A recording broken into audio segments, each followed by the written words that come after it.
exist. As the proverb says, tomorrow never comes.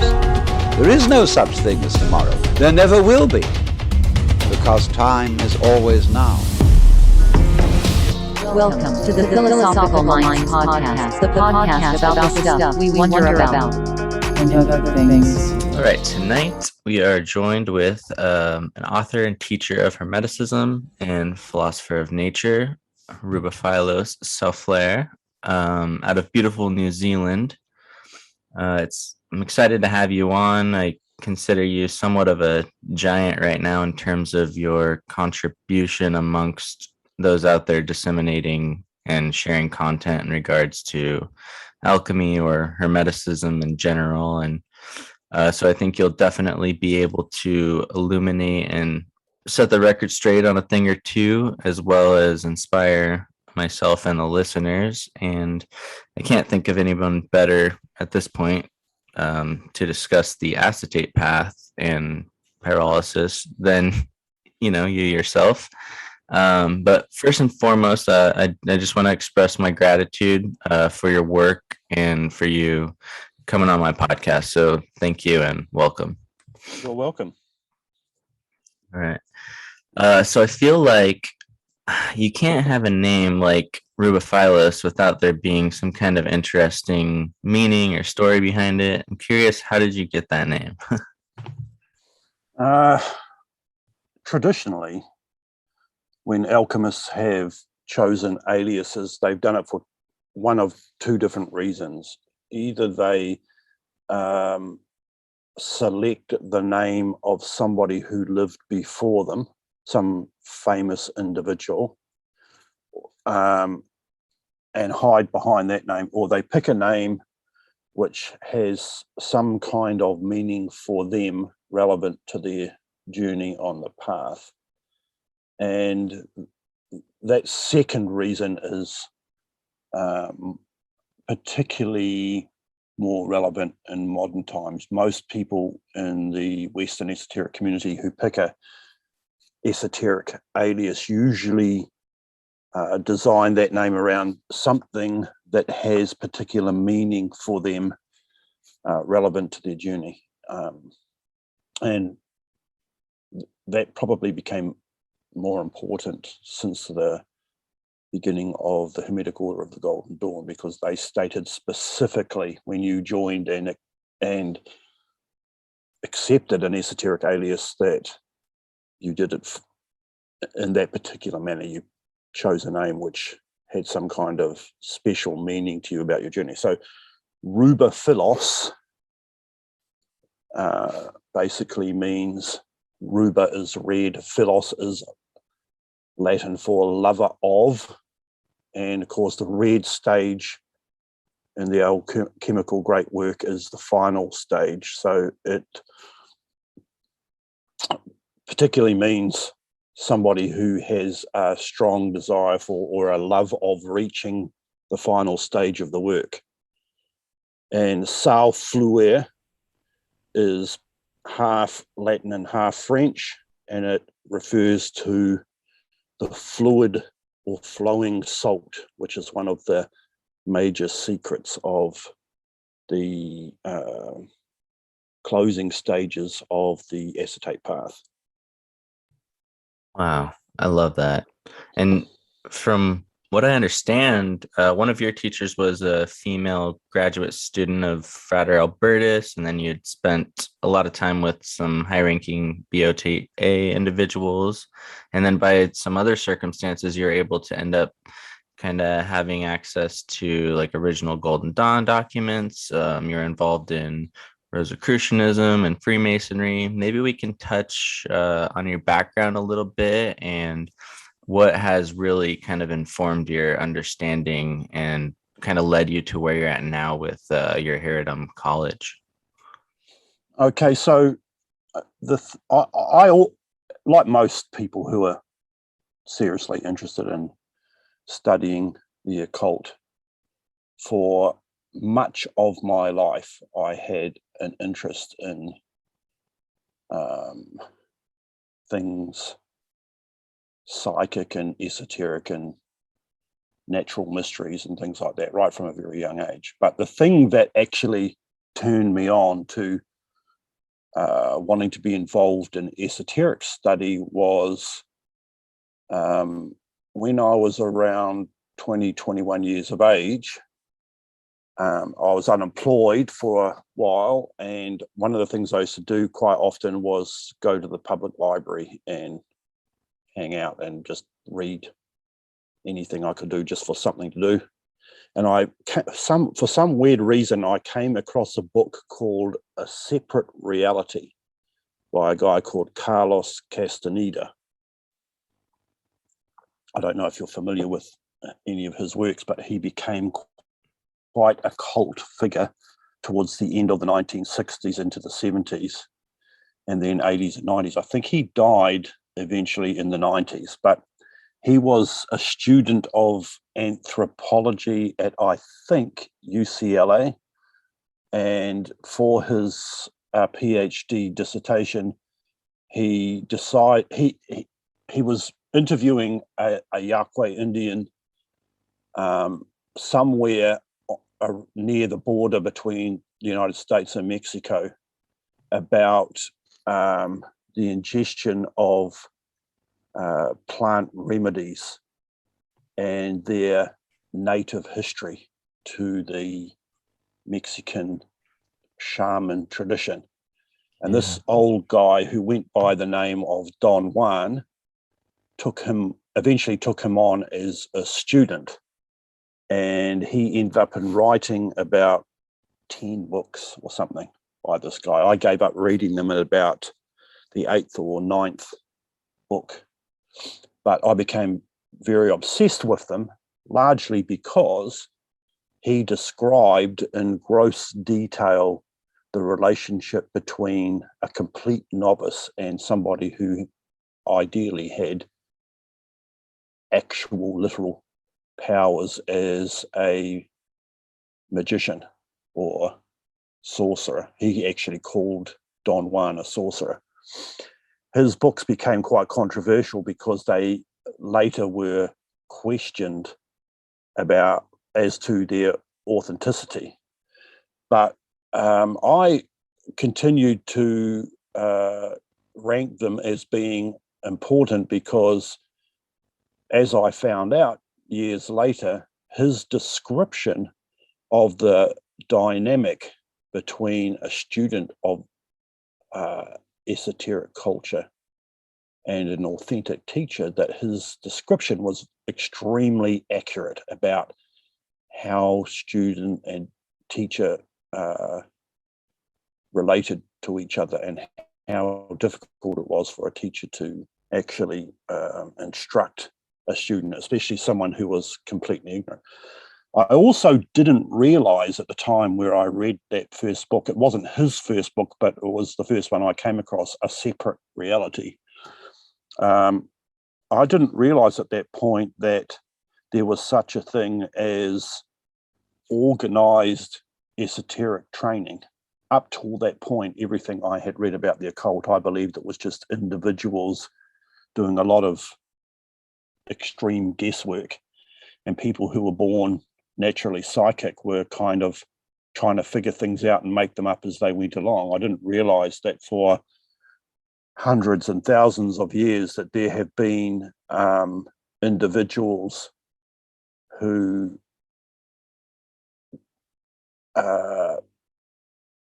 put together and perpetuated groups of structured esoteric training, and that they had accumulated knowledge over years. And that whole idea just like flipped me into a whole new dimension of interest in esoteric study. For the first time, I was attracted to the idea that it was possible maybe to get involved in a group who knew what they were doing and to teach. And so I started hunting, and I ended up moving into the back country around the same time. And the house that I was living in, a friend of mine came to live with me, and when he arrived the first day that he came to stay, he didn't bring much stuff with him, but one of the things he did bring was a suitcase full of fairly hardcore esoteric books. And that was the first time that I was actually exposed to occult literature that was part of that organized esoteric training tradition. So I became addicted immediately. Of course, I wanted to know from him where he got those books.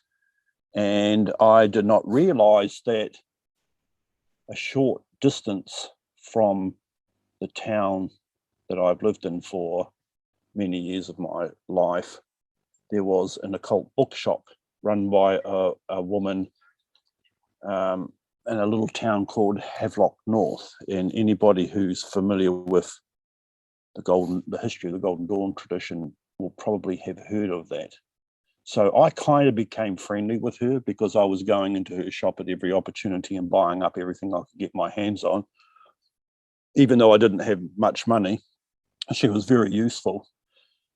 And then I, at some point, decided that I was going to make an appointment with a woman who was a local professional astrologer and get a reading, largely just to see what that kind of thing was all about, and ended up in a very long conversation with that woman about esoteric knowledge and studying the cult. And at some point during that conversation, she said to me, I actually know somebody here who is involved in laboratory alchemy, and if you like, I'll arrange a meeting between the two of you. And at that stage, I hadn't read anything specifically about laboratory alchemy, but of course, the offer that she was making was too good to ignore. So I agreed to it. About, I don't know, I think, if I remember rightfully, a couple of months went past, and eventually and nothing happened. And eventually I realized that the person that she was talking about was the woman who owned the occult bookshop. So I ended up asking her if it was her, and she said yes, and that she knew who I was, and that she had been waiting for me to join the dots. And because of that discussion that day, I ended up in becoming her student. So that was the beginning of my instruction in laboratory alchemy, which lasted for 9 years after that. I spent almost every weekend at her home, and sometimes during the week, watching her in her lab and working in her lab, and then going home and repeating the things that I had been instructed in my own lab at home. And that went on for 9 years. So because of who she was, that she was the owner of an occult bookshop, I got access to a lot of esoteric literature. And we're talking here about days before the internet. The internet actually didn't arrive as a commercial product in New Zealand until almost right at the end of my student relationship with her. So the whole time that I knew her, there was no access to the kind of things that you can find today about information on alchemy like you can get from the internet. And there's probably a lot of people listening to this who would have no idea what on earth that meant. But if you know where New Zealand is in the world, it's very geographically isolated, and trying to get serious esoteric books here was a really expensive enterprise. Even though there were occult bookshops here, buying good occult books cost an extreme amount of money back in those days down here. So most of the stuff that I read was from her private library, and because of her education, which was under the tutelage of Frater Albertus, she had a lot of very rare books and manuscripts that I got access to. She also knew everybody in the local area who was involved in occultism, of course, because she was the only place where they could go to buy books. And so she had a lot of contacts in the esoteric community here, some of whom she introduced me to. And the first person that I got involved with, the first people that I got involved with, were people who were allegedly running a Golden Dawn temple in Wellington here in New Zealand, which is our capital city. And she ended up introducing me to that husband and wife team who were running that temple. And that was my first introduction, finally, after all that time since I had read Carlos Castaneda and had learned about the concept of organized training, and got involved in the Golden Dawn.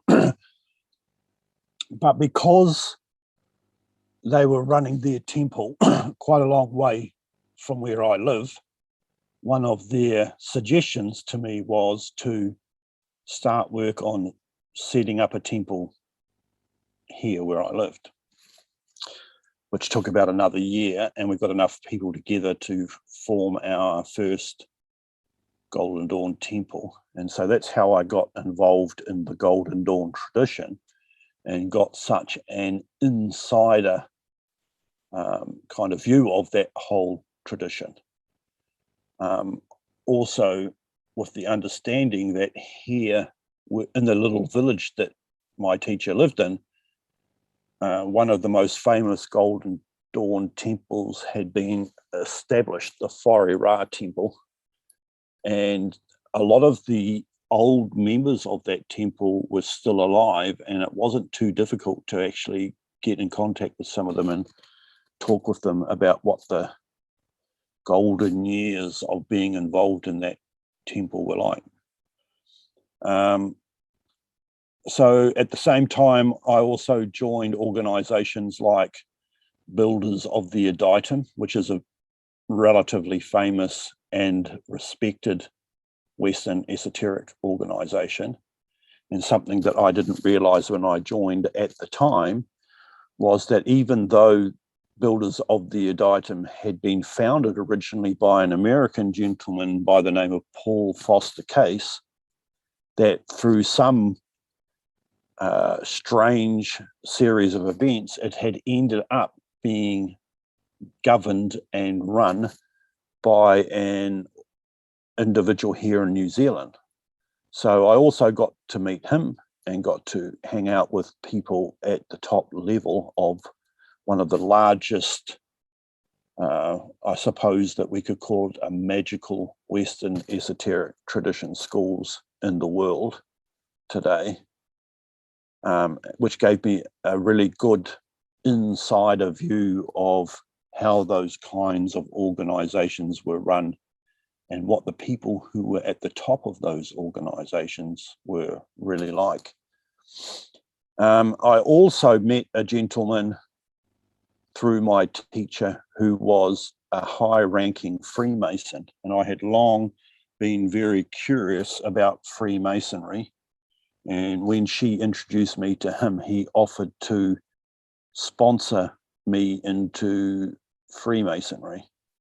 And I was just fortunate that at the time there was a big sort of run in New Zealand within Freemasonry of trying to get new, younger members involved in that organization.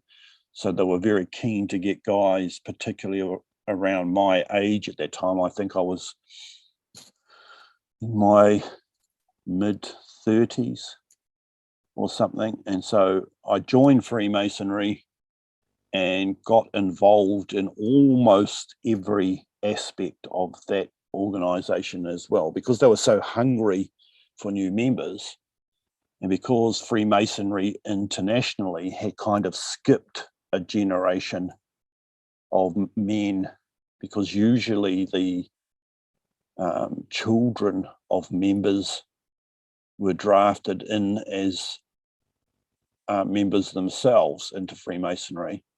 And because since the 60s, that kind of situation for the first time in 250 years had kind of skipped a beat, and there was a whole generation of younger guys who did not become involved in Freemasonry. They were missing a big gap in their membership. And so once they started bringing in a lot of new guys, there were a lot of opportunities there to get involved in that would not have normally been available to new members until after many years of membership. So I became the secretary of my lodge, which gave me access to communication with Grand Lodge in New Zealand, which again gave me a very interesting insider look at how the machinery of those kinds of organizations worked. At the same time, my teacher discovered and became involved in an organization which at the time was fairly new, called the Philosophers of Nature. Originally, it had been founded in France by a gentleman by the name of Jean Dubuis, and he had got involved with a bunch of guys in the United States who wanted to provide his instruction in English through their organization. So at the time where we got involved in the Philosophers of Nature, they were just going through the process of translating all the French instruction for that group into English. And so we got to kind of see how that whole situation worked, as well as my teacher applied to become a distributor for their instruction down here in Oceania. And so we got a privileged insider look at all of the instruction that they were offering for their correspondence course, well before we normally would have received it as paying members. So that was another kind of privileged situation that I found myself involved in. And to date, apart from Frater Albertus's school, which was less organized as an overall organization that you became a member of, he really just ran his school as you pay, you turn up, you get 2 weeks instruction a year, and you do that for 7 years. And there was no kind of membership of the Paracelsus Research Society as such. So the Philosopher's Nature ended up in becoming the largest ever alchemical tuition organization that the world has seen in a very long time, and probably hasn't been matched since that time. But they didn't actually last all that long. I think they lasted about, 10 years or something like that before the whole thing collapsed in the end. And that largely happened because of the death of Jean Dubuis during the 90s. I think that was during the late 90s, early 2000s. And Philosopher's Nature then closed down, and all of their instruction eventually ended up pirated and being distributed on the internet. At the same time, while all that was happening, I became involved in studying for qualifications as a hypnotherapist, largely because for a large part of my life back until I was very young, I had been very interested in hypnosis and had been self-taught for many years. And eventually my lab alchemy teacher encouraged me to sign up for a training course to get qualifications as a hypnotherapist, which was being run by an organization who were working out of Atlanta, Georgia. And they were here in New Zealand signing up people for their training course. And so I signed up and got involved in that. And it was during that training, which wasn't just a process of you sitting around listening to theory and passing exams. All of the students of that training system had to go through their therapeutic process themselves. And due to my involvement in that training, I ended up in having a number of extremely powerful and very personal, let's say, psychic experiences, for want of a better term, which then encouraged me to get involved in forming my own school, which went through a number of transformations over the years until around 2002, it became known as the Herodom Group and was structured and delivered training fairly much in the same way that it is delivering training today. So that group has now existed for just over 30 years, I think. And after all that time and all the work that we've put into building that system up, which is largely an alchemical system, but I often simply refer to it as a training in the Western Hermetic tradition, we are now on the verge of opening up officially our first public version of our training, which we've called Herodom College.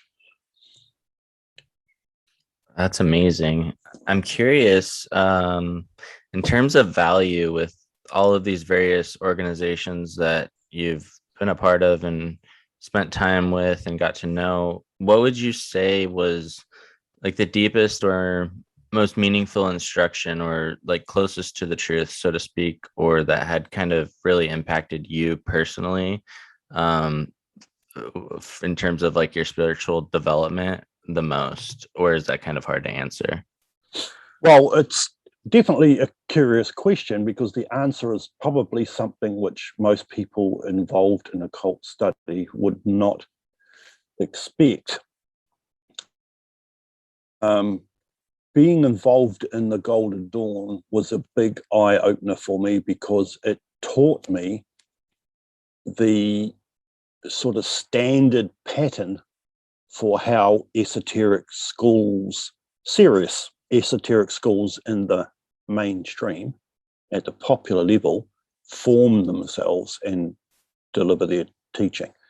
The Golden Dawn, the most important thing about the Golden Dawn system is a pattern for later schools that were formed to design themselves on. Often they plagiarized a lot of aspects of the Golden Dawn system, absorbed them into their own format for training without actually crediting the Golden Dawn as being the source of the way that they were doing things. So from a sort of a surface level, the Golden Dawn definitely had a huge impact on the way I looked at Western Hermetism, because it was kind of the archetypal pattern. And behind the Golden, grew out of Freemasonry, being a member of Freemasonry itself, had a very similar impact on me. Freemasonry definitely is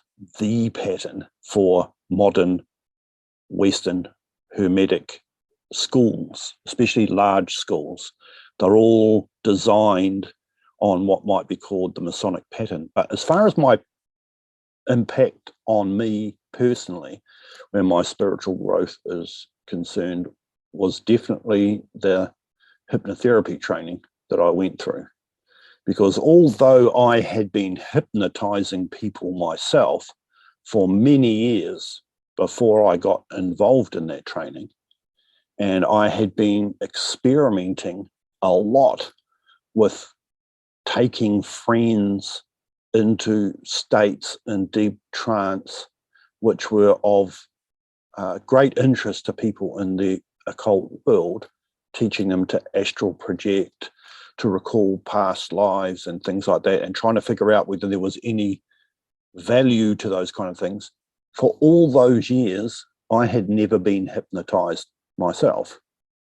So when I went on that training, that hypnotherapy training, that was actually the first time that I had ever gone into hypnosis and into deep trance.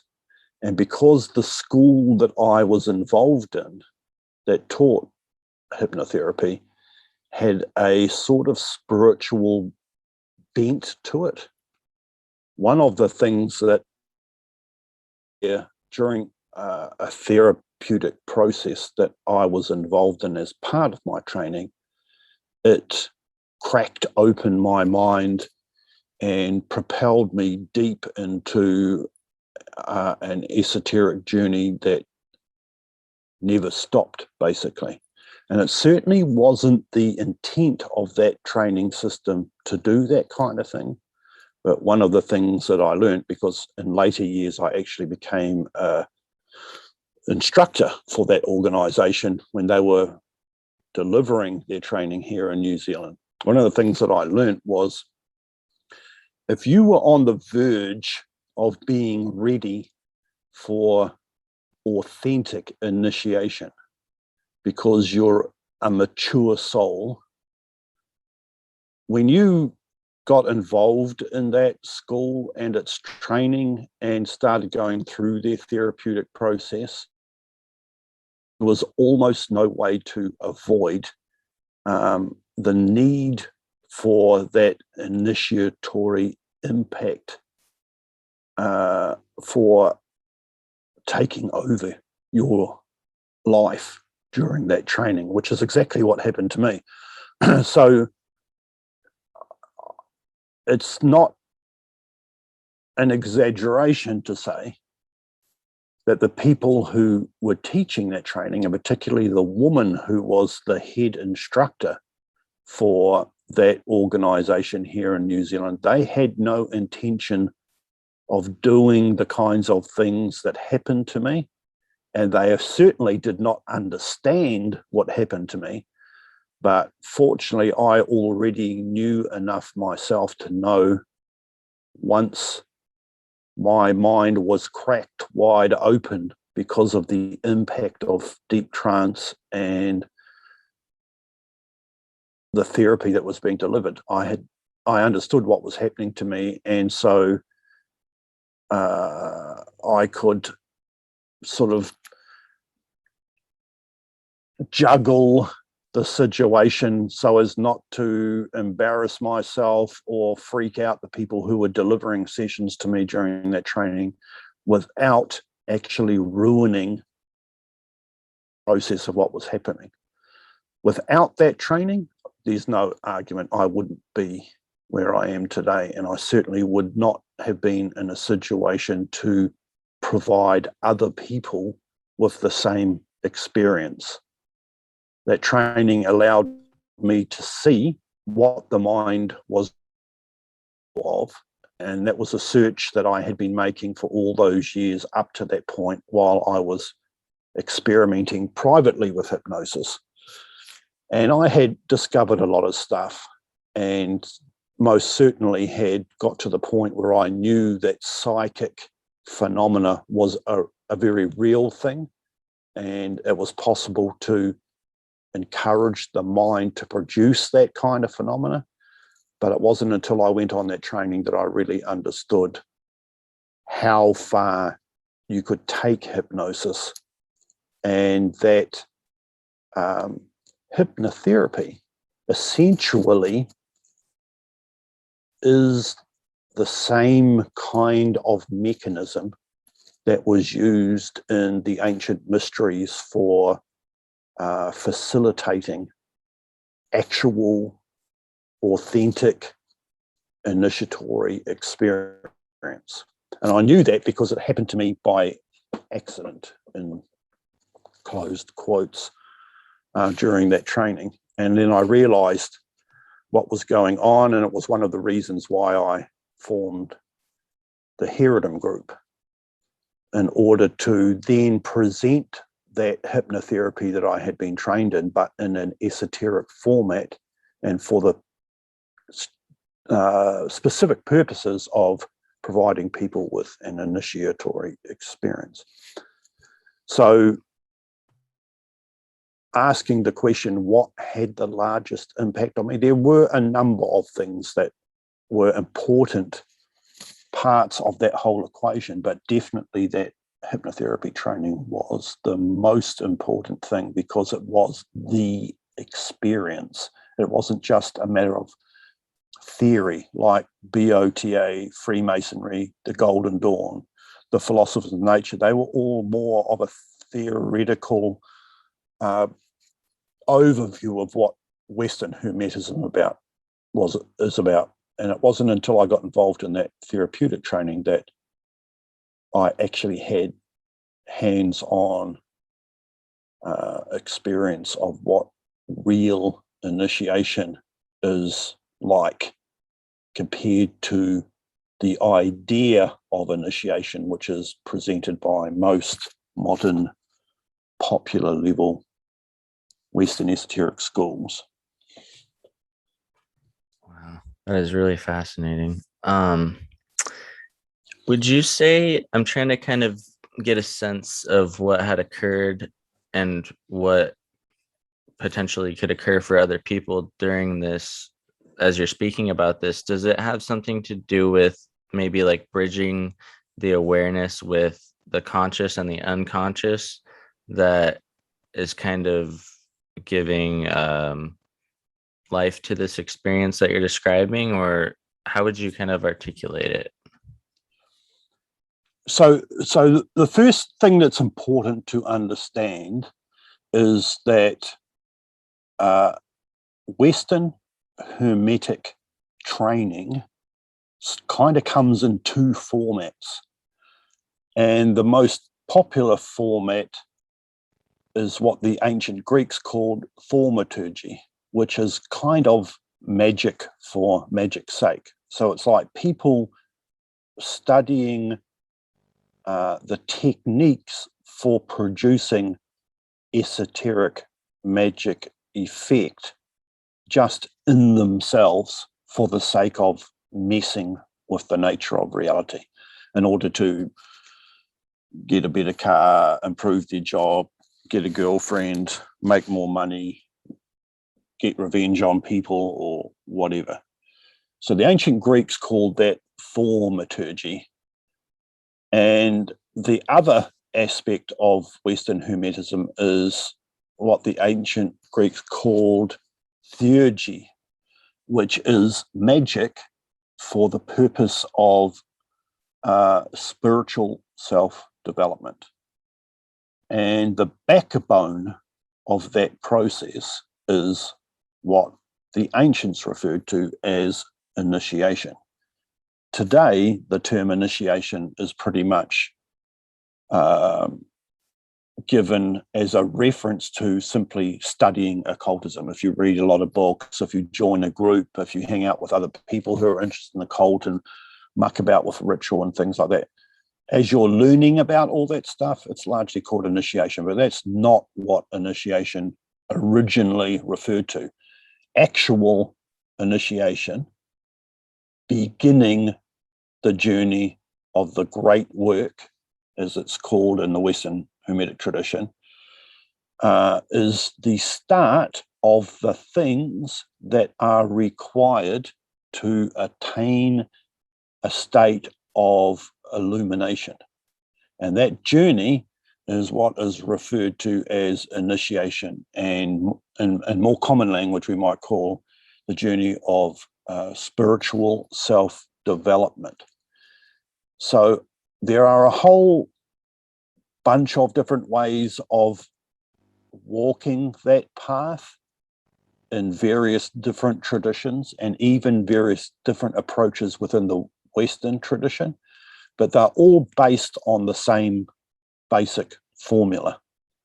And esoteric Western Hermetic initiation requires from you a number of things. And the first thing is you can't do it alone. There's no such thing as self-initiation, because the initiatory process requires you to go deep into your mind and to undo yourself and pull all the various parts of the machinery of your mind apart, clean them and join them back together again in such a way that they can propel you into a deep spiritual condition.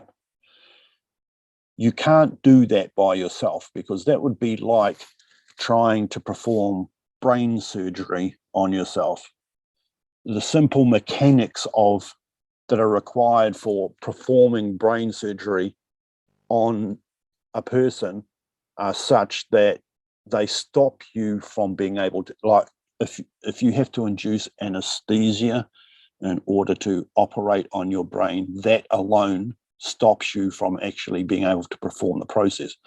Initiation is kind of similar to that, as you're undoing your psyche, pulling the various parts of your mind apart in order to clean them and join them back together again.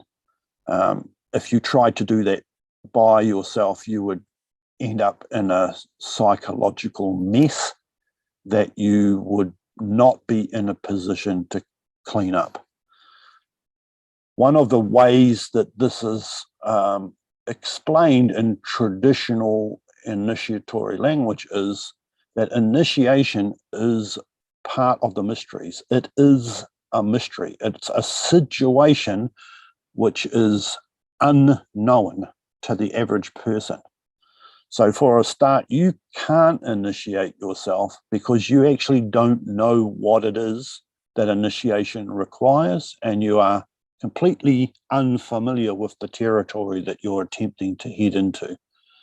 So the first thing is that you need a teacher, and that teacher has to be somebody who's gone through the process themselves successfully, so that then they can deliver that same process to you. And that's the basis for authentic Hermetic initiation. You need an expert teacher to train you, and that's not an easy situation to get into, because those kinds of experts are very rare individuals. The second thing about initiatory training is that there is a mechanism in the human mind which is designed specifically to keep us out of the closet in the mind where our magical personality is stored. And the aim of Western Hermetic initiation is to get into that closet and to become involved in the situation which is in there. So there is a mechanism designed to keep us out of poking around in that situation, because it's dangerous and because it is a mystery. And if we start mucking about with that without knowing what we're doing, we're going to end up with serious mental illness. And that's not a theory, that's a fact. And I've seen it happen many times with people who get a little bit of understanding about how to unfold the initiatory journey, and they then get involved in the deeper aspects of it and find themselves damaging their mind. So one of the first stages of the initiatory journey is to figure out how to get past that mechanism which is designed to keep us out of our spiritual self. And it's kind of a test in a way to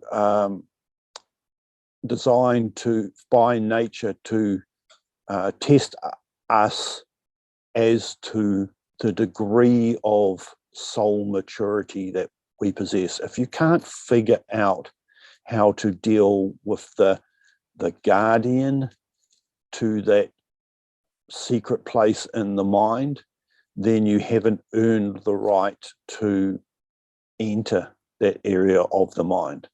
And one of the major tasks of an expert teacher is to guide the student up to the point where they themselves develop an understanding of how to deal with that guardian situation when it arises during the process of initiatory training.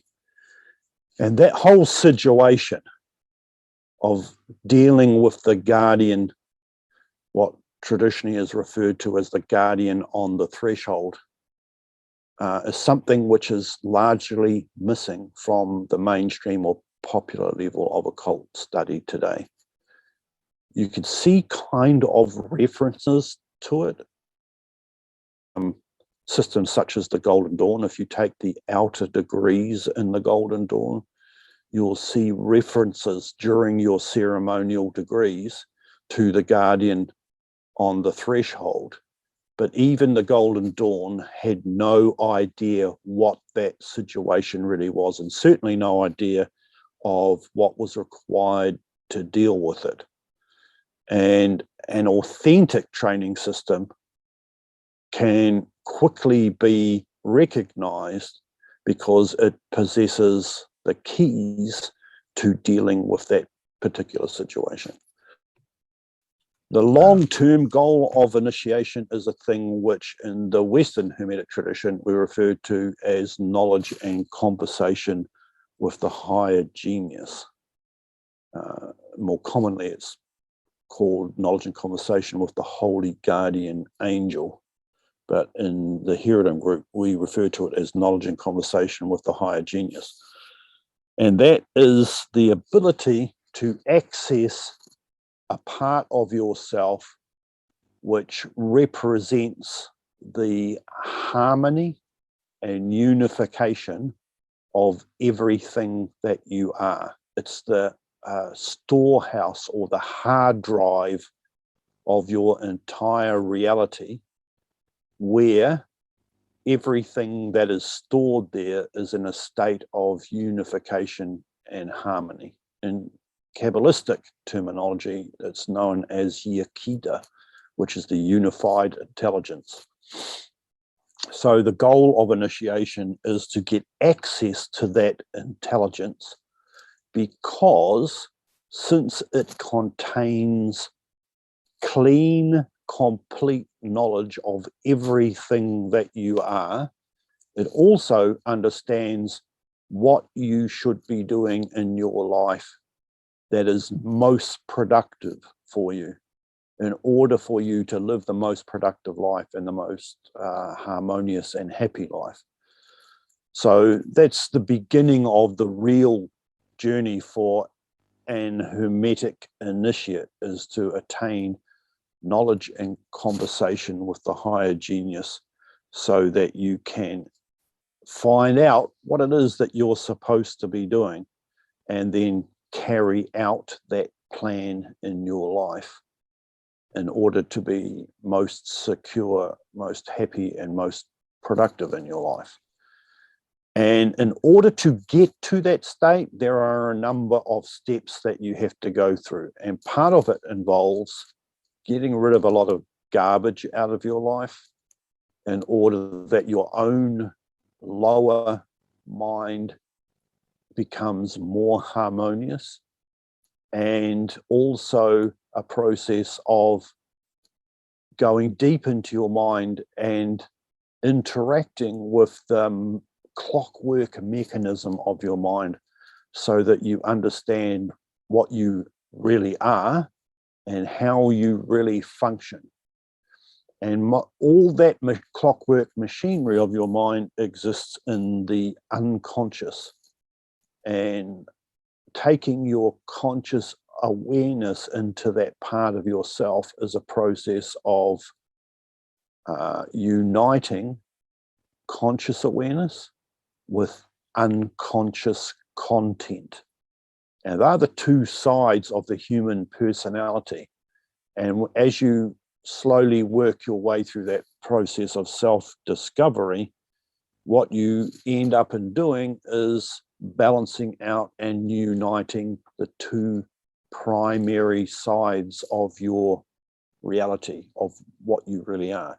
And that is what, in the end, enables you to be able to enter into knowledge and conversation with the higher genius, which is the unified state of your mind. You have to become unified in yourself first before you can access that unified state where all knowledge about what you are is stored, and therefore all understanding of what you should be doing productively can be accessed and understood. Whoa, wow, that is incredible. That definitely seems like a highly worthy aspiration, possibly the most worthwhile thing one can aspire to achieve and or conceive. It's fascinating.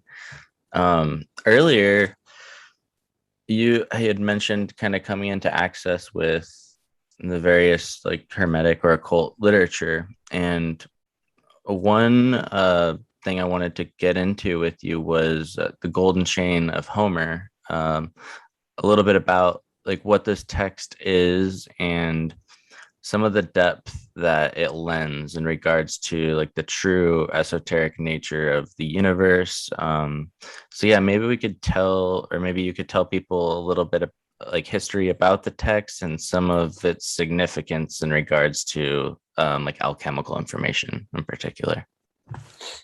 Okay, so that text was relatively unknown until Frate Albertus made it well known to his students.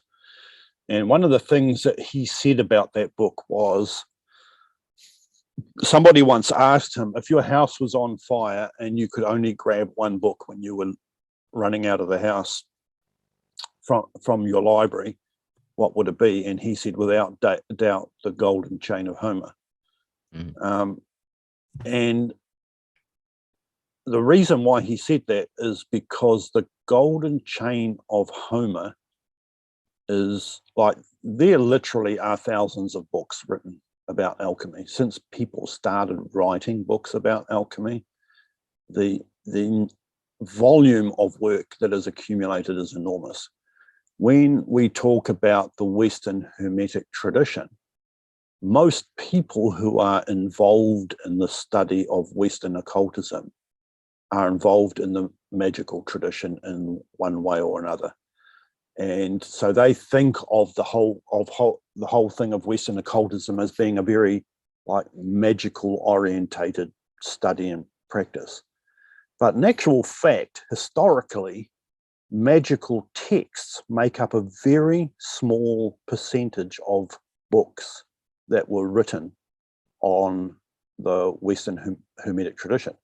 By far, the largest volume of books that survive today from historic times, which discuss Western Hermetism, are alchemical.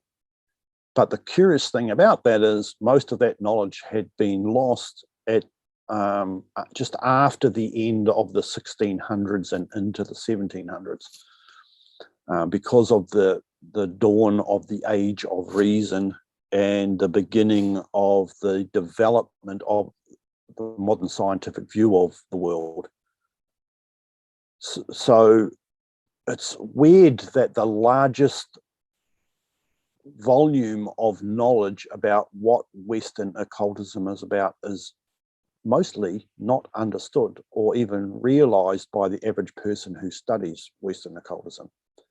But Frate Albertus was the first person to kind of change all that. In the 1960s, when he first formed his own school to start teaching people what alchemy was about and correcting a lot of misunderstanding about what alchemy was, one of the key texts that he provided for his students was the Golden Chain of Homer.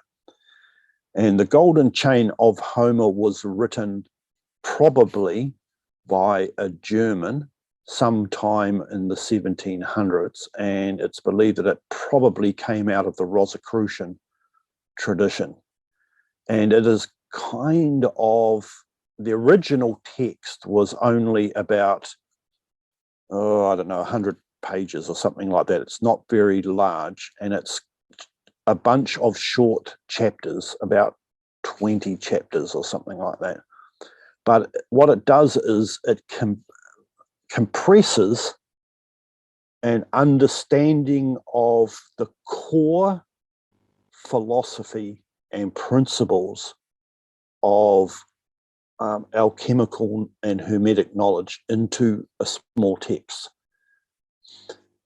One of the things few people who study Western Hermetism are aware of, because they tend to approach the tradition from a magical point of view, is that all of the things that we take for granted about Hermetism, things like divination and tarot and astrology and ritual and Kabbalah, all of these things, the key concepts upon which each of these philosophies and practices are based, all come out of the alchemical tradition. And the way that the old alchemists explained that situation was they called alchemy the Hermetic art. And by that, they meant that alchemy is the foundation and the beginning of everything Hermetic that we might become interested in and involved in. So, for example, things like if you study astrology, the concept of the four elements in an astrological chart, those four elements actually come out of the alchemical tradition. Without alchemy, we wouldn't have the concept of the four elements.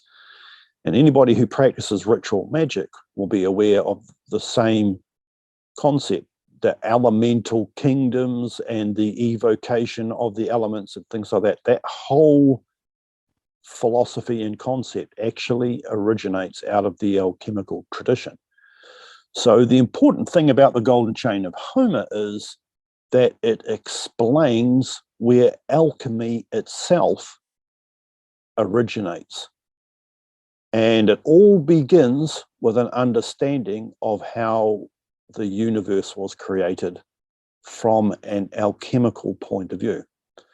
If you understand the opening chapters of the Golden Chain of Homer, it's not hard to realize when you read texts such as the Enuma Elish, which is the Sumerian creation myth, or the opening chapters of Genesis in the Torah, you can immediately see that the dudes who created those ancient texts were speaking in alchemical language of a kind that is more primitive than the kind of alchemical language that was used during medieval times or into the Renaissance, or at the time when the Golden Chain of Homer was written. But you can recognize very easily from the Golden Chain of Homer that the early chapters in Genesis and the entirety of the Enuma Elish are descriptions of the alchemical creation of the universe, but given in the language of the cultures that they were originally provided in. So alchemy rests on an understanding of what went on, ideally, from a Hermetic point of view, during God's act of creating universe. All of the things that we take for granted in Hermetic study, the signs of the zodiac, the four elements, the three principles, divination, the structure of reality, all of these things can be traced back to their root source in an understanding from a Hermetic point of view of the nature of creation, because all of these things, such as the elements and the principles and the 7 planets and the 12 signs of the zodiac, all evolve out of the original act of creation. Yeah. And we can see that very clearly if you study like Orthodox Kabbalah. You can see descriptions of that entire process from a Kabbalistic point of view, and it becomes very obvious that even Kabbalah itself, which has a long and messy history, has its roots in an alchemical view of the world. Definitely. Yeah. I was going to bring that up. I found it so interesting listening to you talk about it. You were describing the sort of alchemical Rosicrucian interpretation or like analysis of the biblical Genesis and God's plan as sort of like a counterspatial cold force or the instinctive fire, and how this all relates to the three principles or principles, I should say. I think that's an interesting distinction that you had kind of laid out. Could you touch on the nature of the chaos a little bit, and then kind of give your take on the understanding of the principles as principles? Okay, so one of the core concept that is presented by a text like the Golden Chain of Homer is that the entire universe grew out of a field of potential, which the old alchemists referred to as the chaos, or the primordial chaos. And they often talked about it as being an ocean of chaos, or the Hermetic Sea, or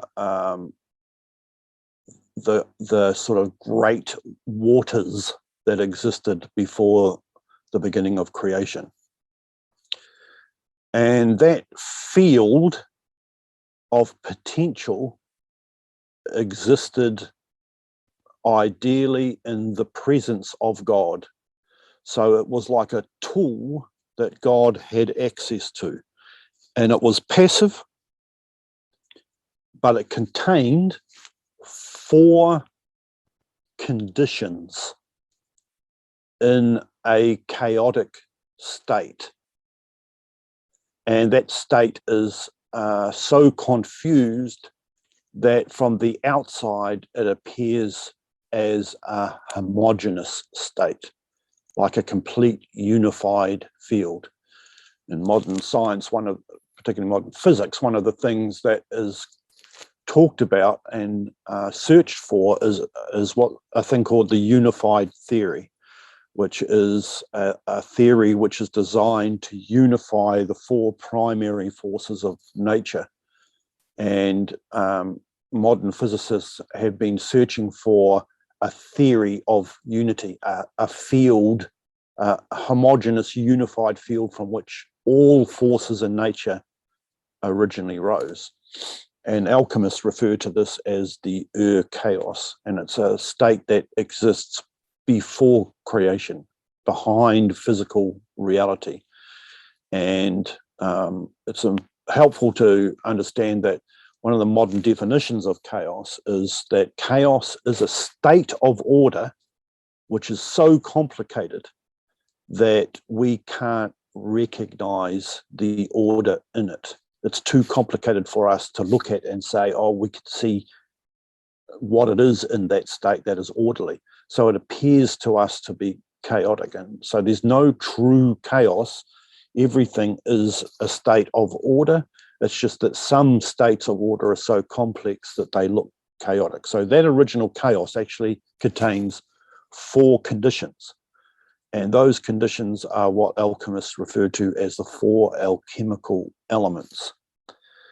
And at the beginning of creation, hermetically, it is said, and to a certain degree religiously, it is said that God did something to that ocean of chaos that caused it to arrange itself neatly into those 4 states, and for those 4 states to be separated out of it. And in Christian mythology, that's described as God speaking the word that kicked creation into action. The Logos, or in the beginning of the Old Testament where he says, "Let there be light." And that reference alchemically to light being the first act that created the universe has to do with heat, because heat is required to act on that original chaos in order to cause the chaos to, for want of a better term, to distill itself, and that for that distillation to separate the finer parts of the chaos from the heavier or grosser parts. And when that separation process unfolds, it is recognized that 4 states are separated out of that original chaos. So when that chaos is originally dividing, it doesn't just split itself immediately into 4 states. That single unified chaos, which is represented by the number 1, splits itself firstly into 2 things. And alchemists and magicians together basically agree that those first 2 things are fire and water. And from those 2 original conditions, which alchemists refer to as the sun and the moon, or Sol and Luna, or the lion and the eagle, or the male and the female, a third thing is left behind when those 2 conditions are extracted out of the original chaos. So we go from 1 to 2 things, the sun and the moon, which are not the sun in the sky and the moon in the sky. They are metaphorical terms for 2 conditions of matter that exist before creation. And then a third thing is left behind when the sun and the moon are separated, and that is referred to by alchemists metaphorically as the earth. And that's where we get the concept of the 3 alchemical principles. And traditionally, the word used to describe them is principle, with a P-L-E at the end. And that concept was really discussed in a time before the English language had a standard way of spelling words, where people basically spelt words according to a commonly agreed phonetic plan. But once English was standardized, we accepted the fact that there were different versions of the word principle. One of the words, with a PLE at the end, refers to ideas or concepts which are primary. He is a man of principle, means that he is a man who has particular ideas or concepts for which he will defend, or in which he believes. But we also have principle, P-A-L, which means foremost or before anything else. And those first 3 conditions, which come out of the chaos, which alchemists call the 3 alchemical principles, they are not concepts which are foremost, P-L-E, they are conditions which come before anything else, P-A-L, principal. So when I first published my first 3 books, I made a deliberate effort to change a long-term tradition of spelling the label for those 3 principles from PLE to PAL, in order to emphasize the fact that these things are actually physical conditions which come before anything else. They're not concepts or ideals. In a way, they kind of are concepts or ideals, but they're also physical conditions. And the PLE does not accurately define what the definition, the meaning of the concept that these three things came before everything else. So when we're tracing the historical development of the process of creation according to Hermetic philosophy, when those three principles first arise or are separated out of the chaos, two of those principles are taken, and they are the things that the old alchemists referred to as Sol and Luna, or the sun and the moon, or the lion and the eagle. They are, in actual practice in the laboratory, they are a red and a white fume. Those two things actually themselves are binary within themselves. So they are not only a binary in relation to each other, they are a male fume and a female fume, or a solar and a lunar fume, or a positive and a negative fume, but within themselves they are also binary. So the solar fume actually has two parts to it, and so does the lunar fume. And when we take the alchemical process further and then divide those two fumes into their specific poles, we end up with four things. And that's what is referred to when the old alchemist said all things in creation are constructed from four elements.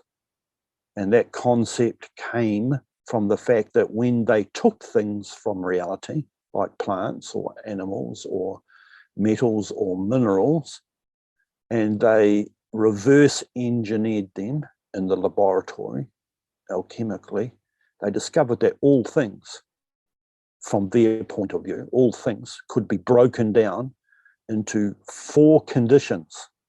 And so they called these conditions the elemental conditions of reality, or the most basic building blocks of reality. And so they used that term in a similar way to what modern chemistry and physics uses the term, the periodic table of the elements. The elements in chemistry or physics are considered to be the basic building blocks of everything in our reality. But alchemists say that's not actually true. There are not all these elements, all these gases and all these metals and minerals. Those things themselves can be broken down into finer quantities or conditions, and they are the true elements, and there are four of them. And those four conditions, those four original elements or foundation substances, arise out of the three principles.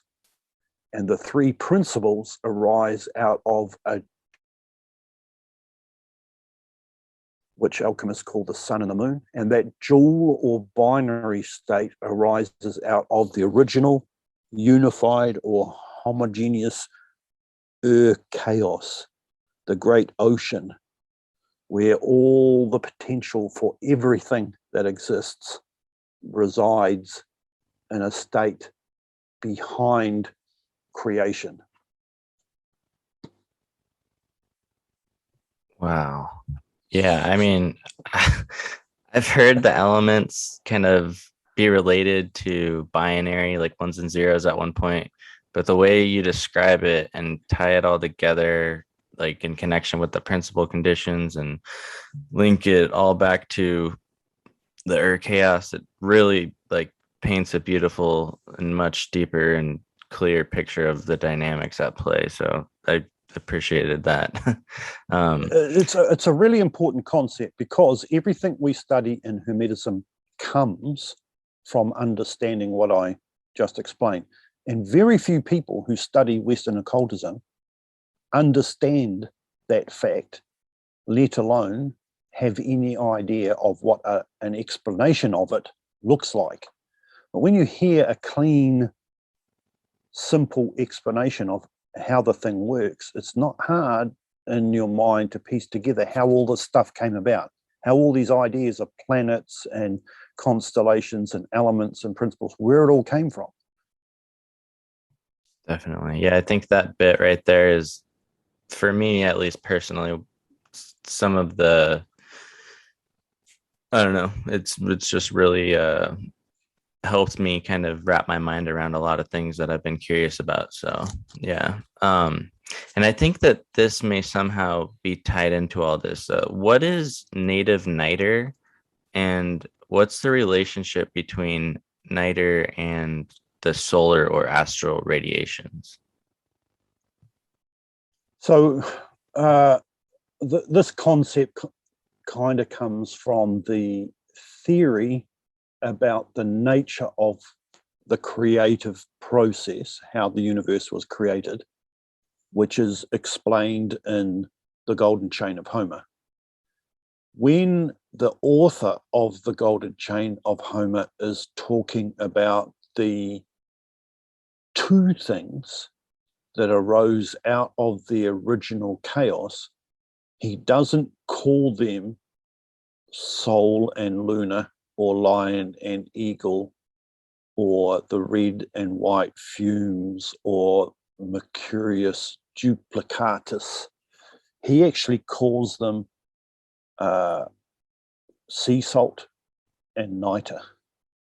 And he calls them that because in his explanation of how creation works, he was specifically concerned with describing how alchemists in the 18th century and prior to that time thought about and understood how everything on our planet came about. And the way that he described that was that there is a particular kind of radiation that comes out of the sun, which starts off invisible and undetectable by modern technology. And that as that radiation enters into Earth's atmosphere, its nature changes. And two substances are evolved out of that original unified solar radiation. And he calls them sea salt and niter salt. So it's two kinds of salts.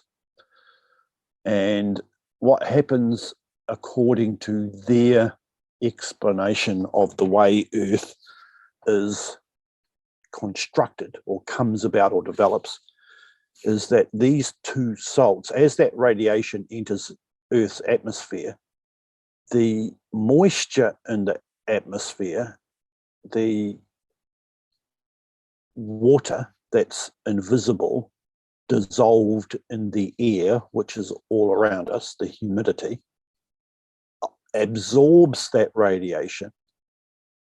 And as those two salts are produced, they become dissolved in that atmospheric humidity. And one of those salts ends up becoming physical or like visible and able to be obtained or procured or manipulated by an alchemist in the sea as sodium chloride, sea salt. And the other salt, which they call niter, which is the male side of that binary, ends up manifesting in the earth. So the rocks and the soil and all the minerals and metals that make up solid ground begin their life in that point of view of how creation works. from that niter. And so a whole collection of alchemical practices revolved around getting your hands on that niter and using it to produce the Philosopher's Stone. And that gave birth primarily to a bunch of practices that belong to a specific school of alchemy where atmospheric moisture was collected and then reduced and distilled, and that niter, which is kind of considered to be a primordial salt that was the beginning of all physical things on earth, and they used that niter to produce the Philosopher's Stone. It's referred to as the niter path, or the path of niter. And I kind of have a curious story about that particular path, which I have never read up much on, and I certainly haven't been involved in trying to work it out myself, but I'm aware of more or less how that works.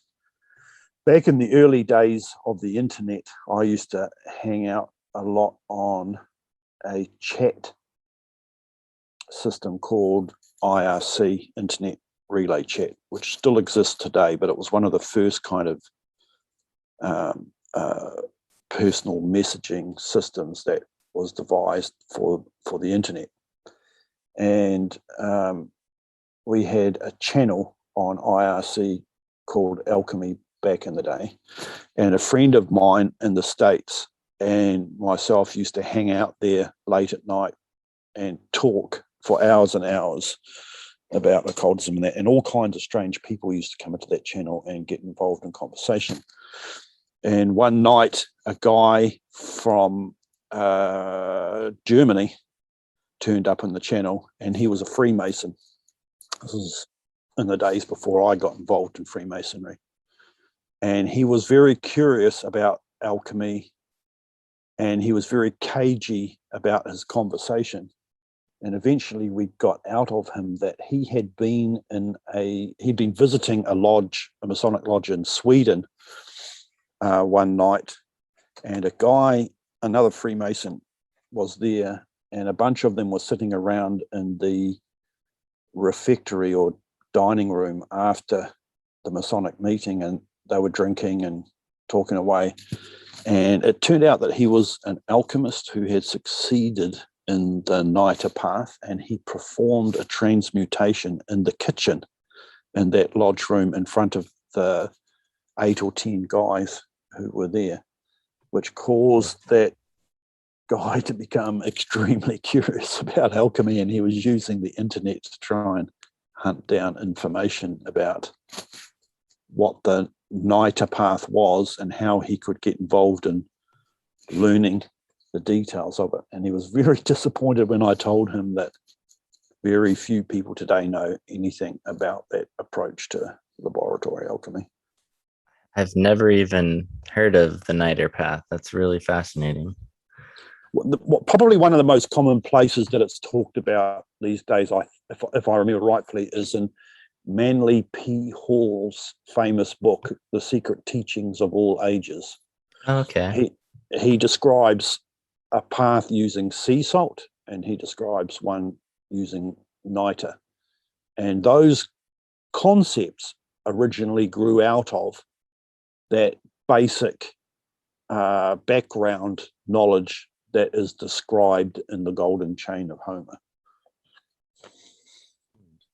Would this have anything to do with, or possibly be related to, the production of ormus? No. No. Okay. All right. So I'm going to shift directions a little bit. I wanted to talk about the importance of, like, the role of guys like Raymond Lull and Arnold de Villeneuve. Villanova and Yep. like the role that they played within Western esoteric traditions. Okay, so there's a weird situation that exists in modern alchemy that only really changed in about the last 10 years. And that is that the largest group of people and the most developed tradition in the Western world about what alchemy is and how to approach the process for making the Philosopher's Stone. That tradition exists understandably in Europe, on the mainland and on the continent. And there are two approaches to making the Philosopher's Stone, which were most common in Europe. And they are known as the star regulus of antimony, or the flammel path, and the path of the red dragon, which uses mineral mercury, which is looks like a red powder, cinnabar. So most Europeans in the modern day believe that one or both of those two approaches to the stone are the only viable methods. And they don't really know about other approaches. Like, people know about the Niter path, for example, but whatever that really is or was in the past, that knowledge has largely been lost now. There are people, for example, whoever that Freemason in Sweden was, who have re-accessed an understanding of that path. But for the most part, if you bump into an alchemist in Europe, in places like Portugal or Spain or France or Germany to a lesser extent, and up into Northern Europe and Norway and Sweden, if you bump into an alchemist in those countries today, the chances are the method that they're mucking about with is either the cinnabar path, or the path of the red dragon, or the star regulus of antimony, or what's known as the flammel path, because it's believed, largely through the French tradition, that Nicholas, the famous alchemist Nicholas Flamel, used the star regulus of antimony to produce his stone. And it's very curious that almost none of these people knew about what we call today the acetate path, or what was known as the work of Saturn, or the work of the vegetable stone, which actually is the oldest approach to laboratory alchemy. So about 15 years ago, I was on a forum online, which in those days was considered to be like the place for the serious lab alchemists to hang out. And it was run by a Portuguese guy who called himself Rubaphilos Salfluere. He's dead now, and that forum is no longer in existence. But for about the 10 years that it existed, everybody who was anybody who was involved in lab alchemy, in the Western tradition at least, was on that forum.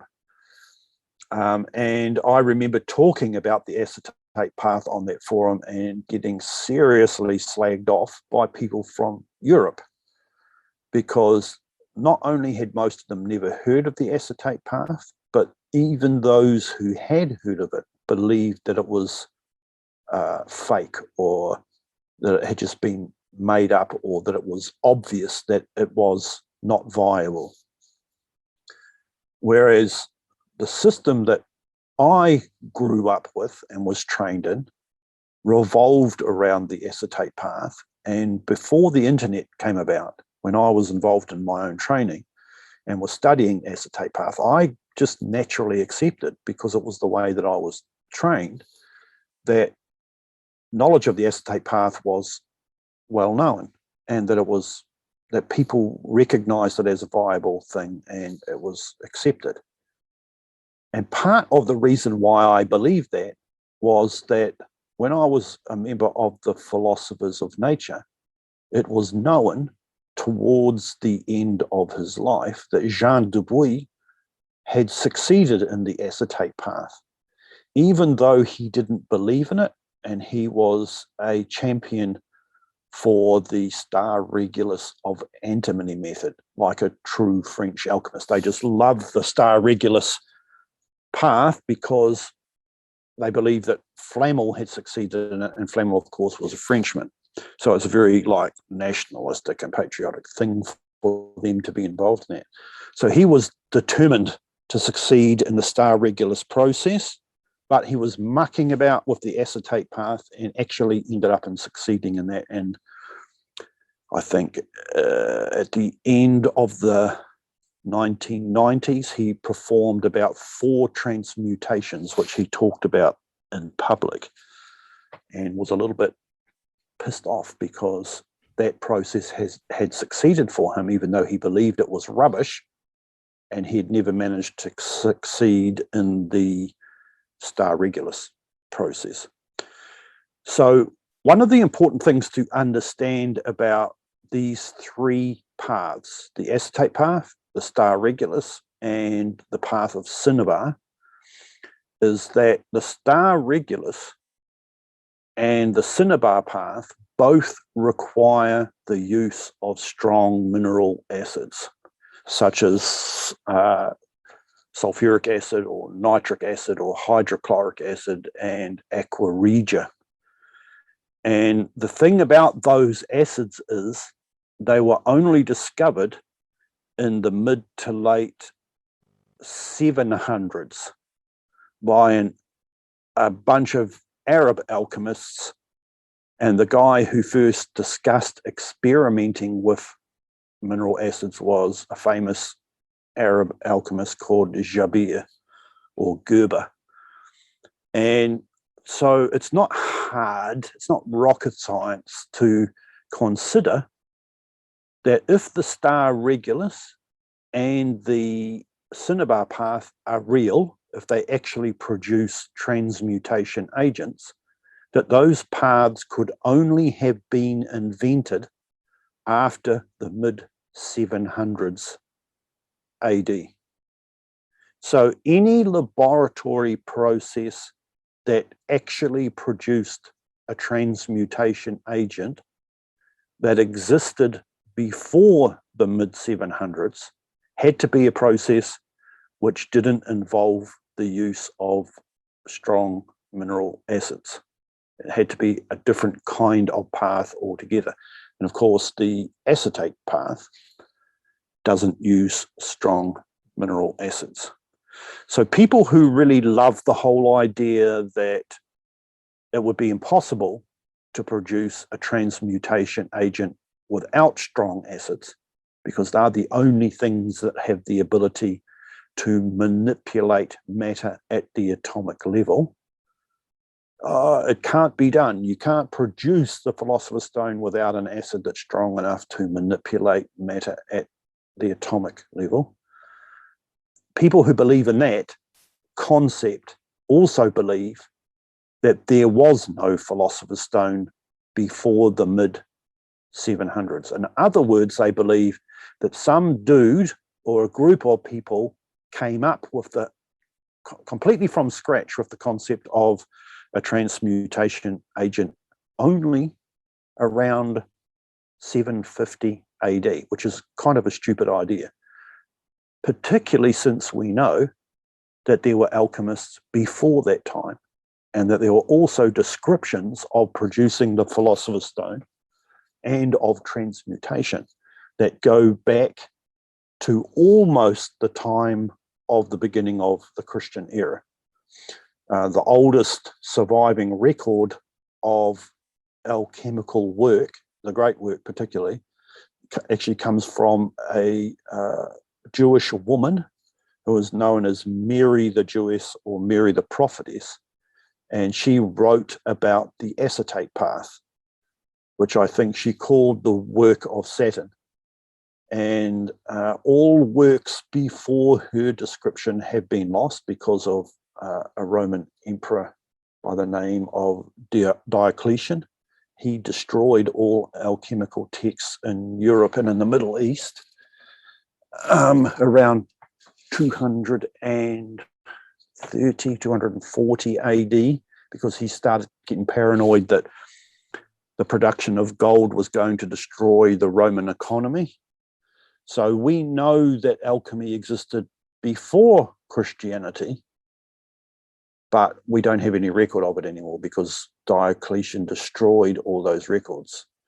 So the earliest records of laboratory alchemy that we have actually come from a guy called Zosimos, who lived in a place called Panopolis. And he wrote an encyclopedia on chemistry in 300 AD, which was after Diocletian's time. The Roman Emperor Diocletian was dead when he wrote that.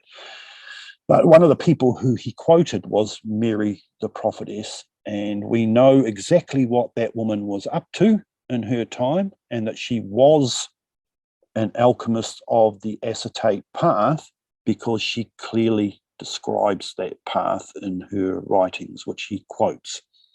So he must have had access to some surviving manuscripts in around 300 AD when he wrote his encyclopedia. So Western alchemy comes from the Middle East. And as far as we know, there was no alchemy in Western Europe before the First Crusade. And one of the things that it is believed is that knowledge of alchemy came into Western Europe across the Mediterranean Sea into Portugal and Spain, roughly around the end of the 12th century. And it was because of the Crusades that we got access to that knowledge. And in fact, we even know the first book that was published in Western Europe by a Westerner that described what alchemy was. And that book, we even know the actual day that that guy's book was published, because the book has survived to today. And the title of his book was The Composition of Alchemy, basically, which means that the book described what alchemy was all about. So that book, which was published in 1100 something by a guy called Robert of Chester. He was an Englishman, but his profession was translating Arab texts into Latin, probably Greek, and maybe into common European languages such as Portuguese and French. Wrote a Latin book called The Composition of Alchemy, where he was explaining the nature of alchemical work as it was being carried out. So alchemy came into Europe because of the Crusades from the Middle East, and we know that when alchemy first came into Europe through Spain and Portugal, that those guys were practicing acetate path alchemy, because we know we have descriptions of what those Arab alchemists were up to. And those Arab alchemists learned their alchemy from the Greeks who had conquered Egypt. And those Greek guys had learned their alchemy from the ancient Egyptians before Alexander the Great. So we have the First Crusade, we have alchemy being brought into Europe largely by the monastic community. And at that time, there was a dude in Spain called Ramon Lull, and he was a Christian missionary. He had dedicated his life to trying to convert Muslims to Christianity, and he pissed off a bunch of Muslims so much that they ended up stoning him to death. So he kind of became a famous Christian martyr. Somebody roughly around the same time that Ramon Lull lived wrote a bunch of texts on the acetate path of alchemy. And this was sometime in the 1200s. And for some reason, that guy or a small group of people who wrote those texts, published them or wrote them under the name of Ramon Lull. And it's generally believed by the academic community today that Ramon Lull had said in his life, and we're talking about the Christian missionary here, that he didn't believe in alchemy. He didn't believe that it worked, and he believed that it was that alchemical practice was contrary to Christian belief or something like that. So modern academics say whoever the dude was or the people were that published these alchemical texts under the name of Ramon Lull, they can't have been that Christian missionary because he said that he didn't believe in alchemy. One of the things that those Christian academics don't take into consideration was back in those days, practicing alchemy was a risky business. So most people did it in secret, and they assumed the names of other people, or they used aliases, or if they published under their own name, they publicly denied a belief in occultism or alchemy. So you can't say a dude was not an alchemist simply because you can't find any direct connection of alchemy to him, because it was the practice in those days to conceal that kind of connection.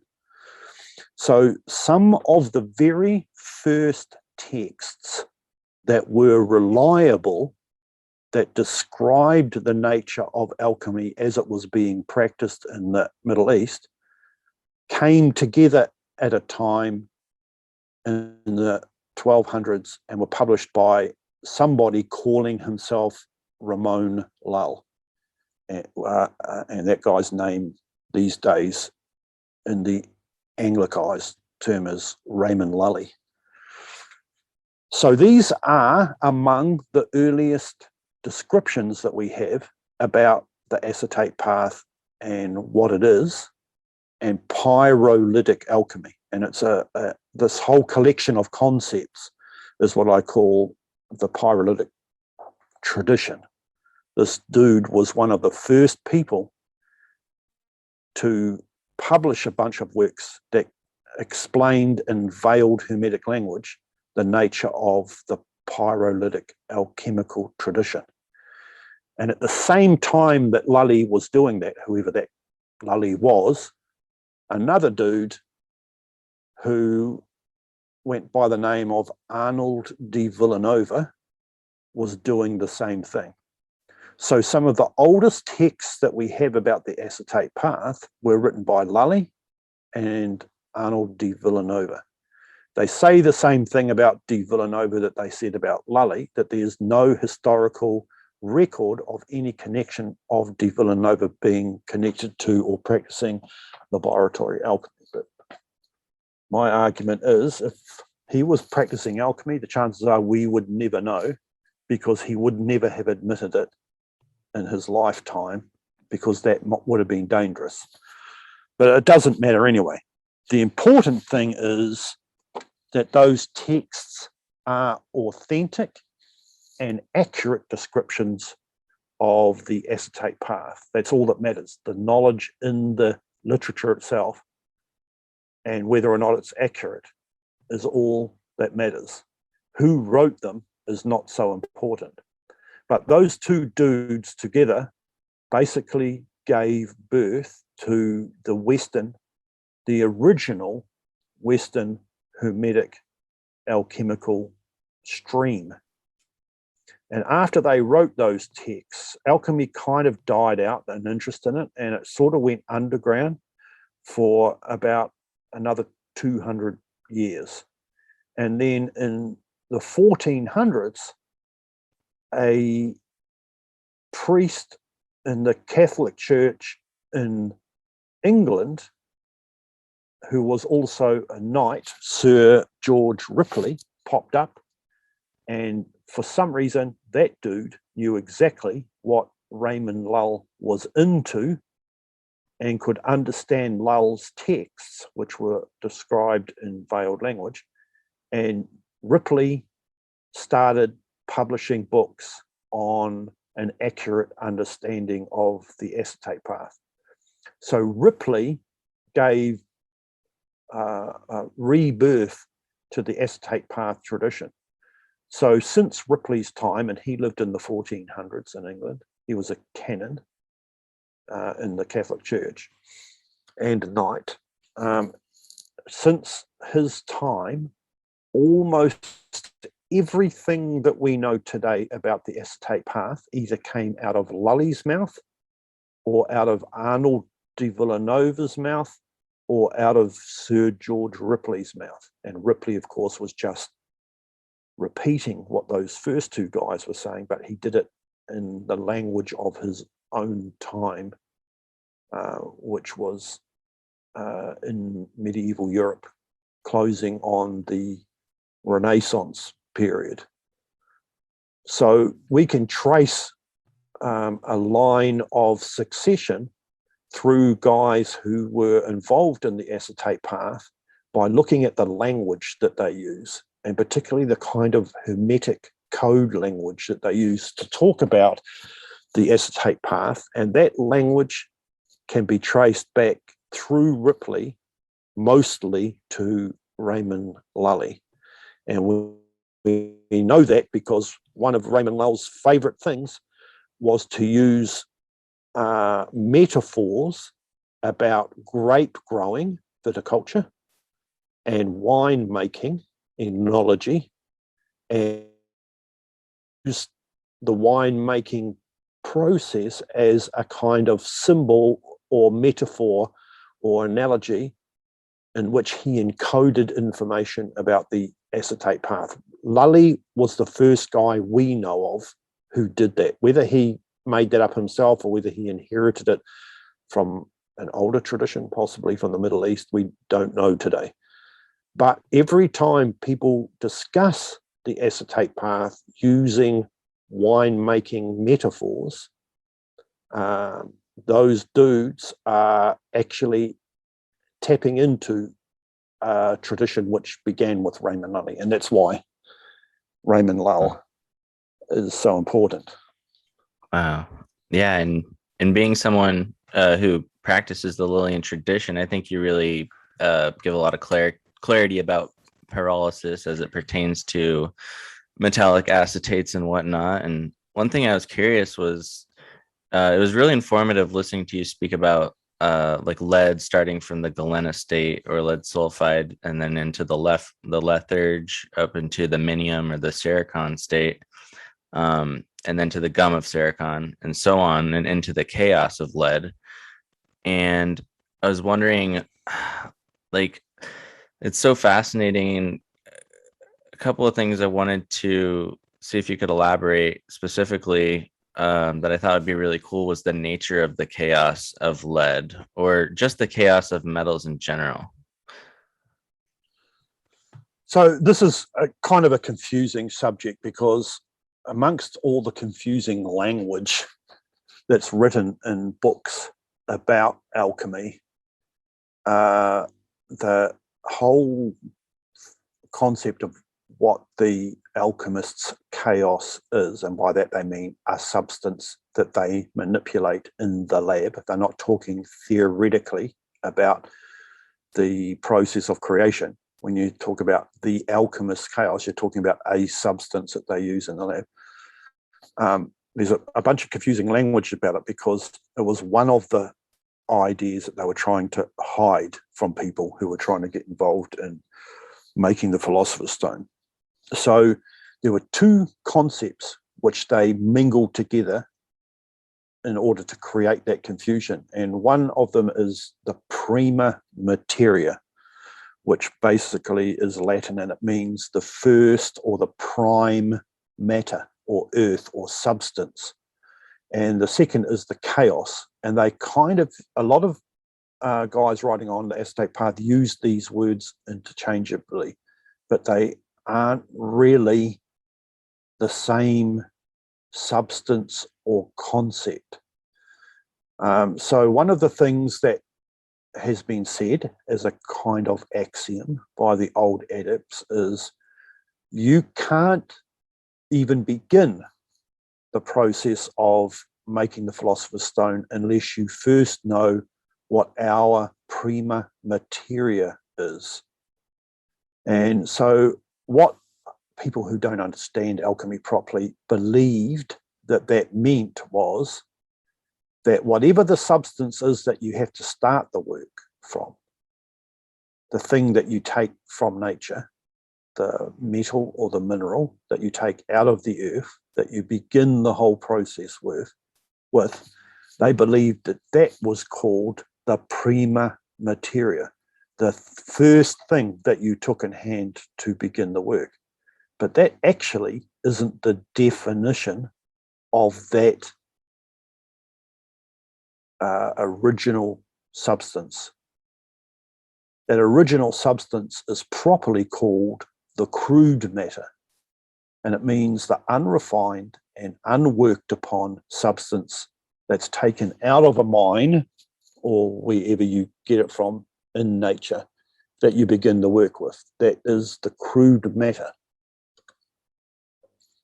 The prima materia is more of a philosophic concept and is related to ideas about the creation of the universe, and is also related to the idea of the original chaos. So Hermetic alchemists teach that all the metals in the earth and all the minerals, and that means all the rocks and all the soil, all grew out of a particular slime-like substance that can be found in the earth. And they said that they know that this substance exists because if you're a miner and you're going into mines in the earth and you're mining gold and silver and antimony and copper and tin and whatever, one of the things that miners know is that deep in the earth, when you're mucking around digging tunnels and looking for metals, that there's this kind of a slimy material in the earth that is near where metals are produced in the earth. And Hermetic alchemists said that all metals and minerals evolved out of that slimy substance. And they said that that slimy substance is the physical manifestation of the original non-physical chaos. And that all the metals in the earth are like fruit on a tree. And if you can imagine, say, an apple tree, as the fruit is developing, there's a certain point during the year when that tree contains fruits all at different stages of ripeness. And that was the kind of metaphor that they used to describe metals in the earth. All metals are actually one metal, gold. And they are gold at various states of ripeness. And that ripeness is the original slimy substance in the earth that is evolving into gold. And at different places in the earth, you can find that gold, but in different states of ripeness. And those different states are what we call the different metals in the earth. That's the Hermetic view of how things work.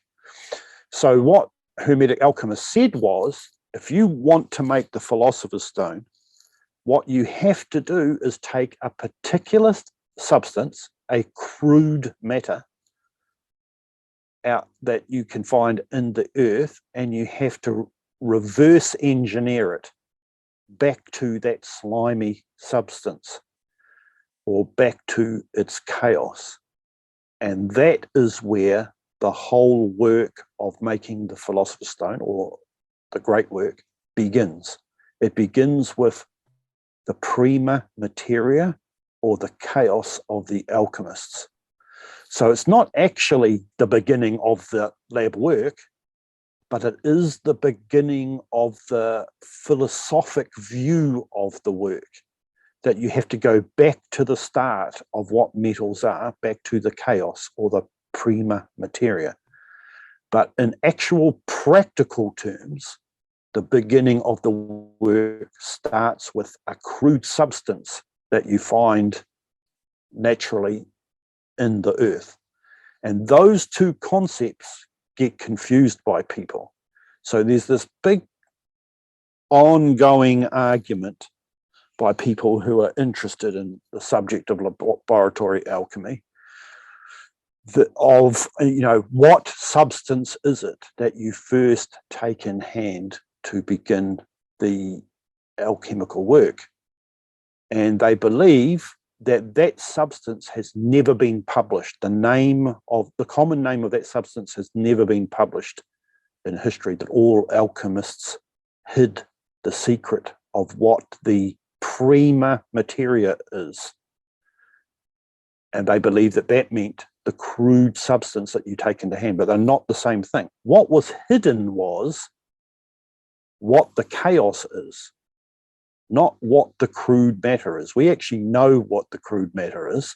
It's lead in the acetate path, or some people used antimony. So one of the things that stops a lot of people understanding the great work or having productive involvement in that work is that they argue about what the crude matter is. The problem is not what the crude matter is, it's what the chaos is, the starting place of metals themselves. And today we know what that is, because we can read those old texts, and because of our knowledge of chemistry, we know exactly what those guys were talking about, because modern chemistry understands that chemical condition. And what the guys were talking about, where the chaos is concerned, or the prima materia, is lead acetate in most cases, although any metallic acetate will serve the same purpose. It's just that some metallic acetates are easier to work with than others, and lead acetate was the easiest thing to work with, which is why it is the one that's most commonly discussed. Okay. And so I may have this confused, but from what I understand, near the end of the process in the pursuit of lead acetate, there's going to be the addition of the acetic acid into the reddish tetraoxide. And I guess what I wanted to hone in on in particular was like the difference in what you're getting between philosophical acetic acid versus something like over-the-counter acetic acid that you could just pick up at a store or something. Okay, so the way that this is described most commonly is that in the pursuit of producing alchemical products, and that's any number of substances that alchemists make, that you always need to use natural substances. And people will quote that concept without being able to explain why it is. And a good example of this was Jean de Bouy. And we talked before about how he believed in the star regulus process, but he couldn't get it to work. He didn't believe in the acetate path, but he actually got it to work. And one of the things that he talked about in relation to the acetate path was a concept which is called vegetable life. And the old adepts discussed this idea and said that vegetable life, or the spirit of vegetables, is the thing in the end that is responsible for making transmutation possible.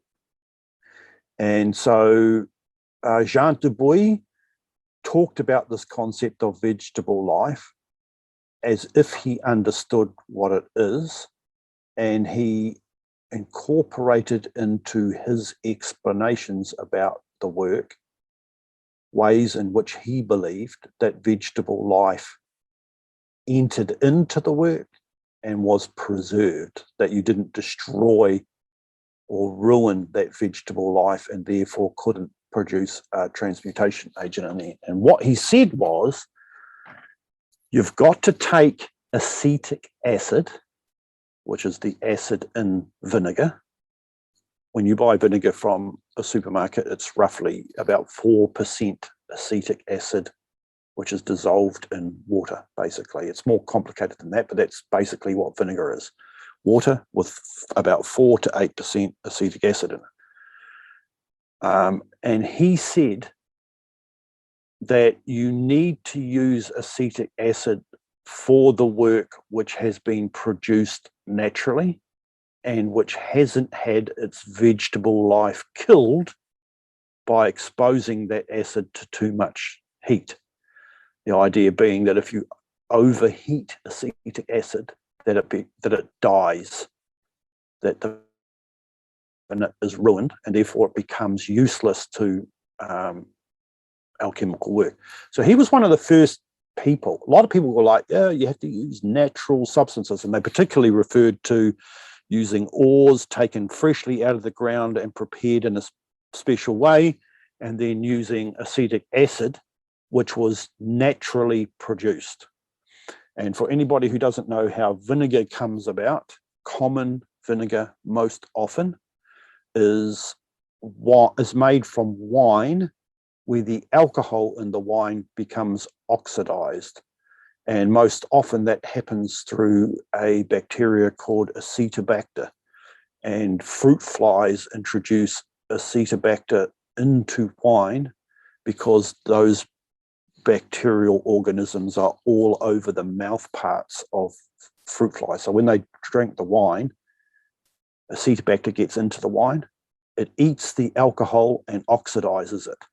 And oxidized alcohol, or ethanol, turns into acetic acid. It's a commonly known and well understood organic chemistry process.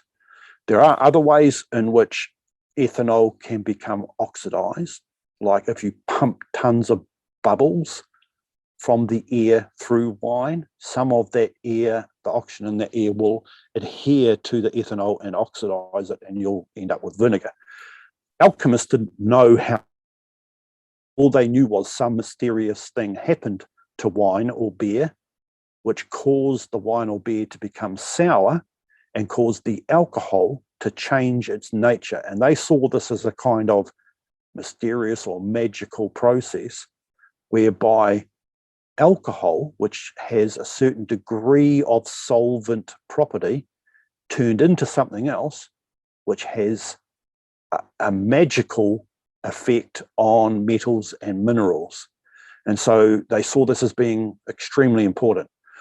So you take lead oxide, which is also known as minium or litharge, and most often the old alchemists preferred to take red lead, which is the extreme end of lead oxide. It has 4 oxygen atoms, lead tetroxide, red lead, and the code name for that was Sericon, which was a Latinized version of the Arabic name Zarquin, which was red lead.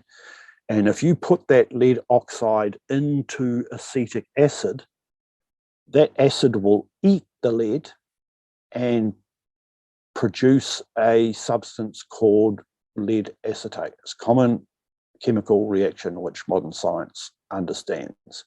But there are things about that process which modern chemistry doesn't understand very well, and which it's very hard to find professional chemists who can explain what's going on in the production of metallic acetates. So alchemists would take lead, they would put it in concentrated vinegar, in other words, dissolve it in acetic acid, and they noticed that when they removed the excess vinegar, that what they got in the bottom of their boiling flask was a gum type substance, which they called the gum of Sericon. And that substance was often a red color or a green color. And they believed that that metallic acetate was the gummy stuff from in the earth from which all metals grew. And so they called it the chaos of the metals. And they believed that that gummy stuff was actually the lead itself, reverse engineered back to its primordial condition. They didn't know that what it actually is lead atoms bound to acetic acid molecules. So it's a mixture of mineral and organic substance. They believed it was a single substance, that it was just lead alone, and that it was lead that had changed from a solid, hard substance into a gummy condition, which was its original source state. So they were wrong about what it actually is. It's not the chaos. It's not a single substance. It's actually a substance that has 4 different kinds of atom in it. It has the lead atoms, and it has oxygen, carbon, and hydrogen in it from the organic molecule of the acetic acid molecule. So the way, because they don't know chemistry back in medieval times, the way that they explained this was that they believed that somehow the vegetable life in the acetic acid, and they said that acetic acid had vegetable life because it originally came from wine, and wine originally came from grapes. Acetic acid is a vegetable substance to them. And they said what happens is when you put acetic acid or vinegar and lead together, that somehow the life of the acid migrated into the metal, and that migration of vegetable life caused the metal to retrograde or be reverse engineered back to its primordial state. Because they believed that this is what was happening, they believed that acetic acid had miraculous chemical properties that could reverse engineer matter. And they believed that that was happening because then when you take lead acetate, stick it in a boiling flask in a distillation train and heat the hell out of it, it decomposes, and in the receiving flask, you end up with 4 basic substances, which they called the 4 elements. And they went, there's 4 substances in there. They're the 4 elements. Because those 4 elements came out of that gummy stuff that we put in the boiling flask, that must mean that the gummy stuff is the chaos of the metals. So they partially actually understood the process. There is 4 conditions or substances or elements in the boiling flask before pyrolysis, and they are 4 kinds of atom: the lead atom, oxygen, hydrogen, and carbon. And when you distill them, they do come over the still head as 4 other kinds of substance. And that is a clear liquid, a gas, an oil, and a mineral. Every time you distill a metallic acetate, that happens.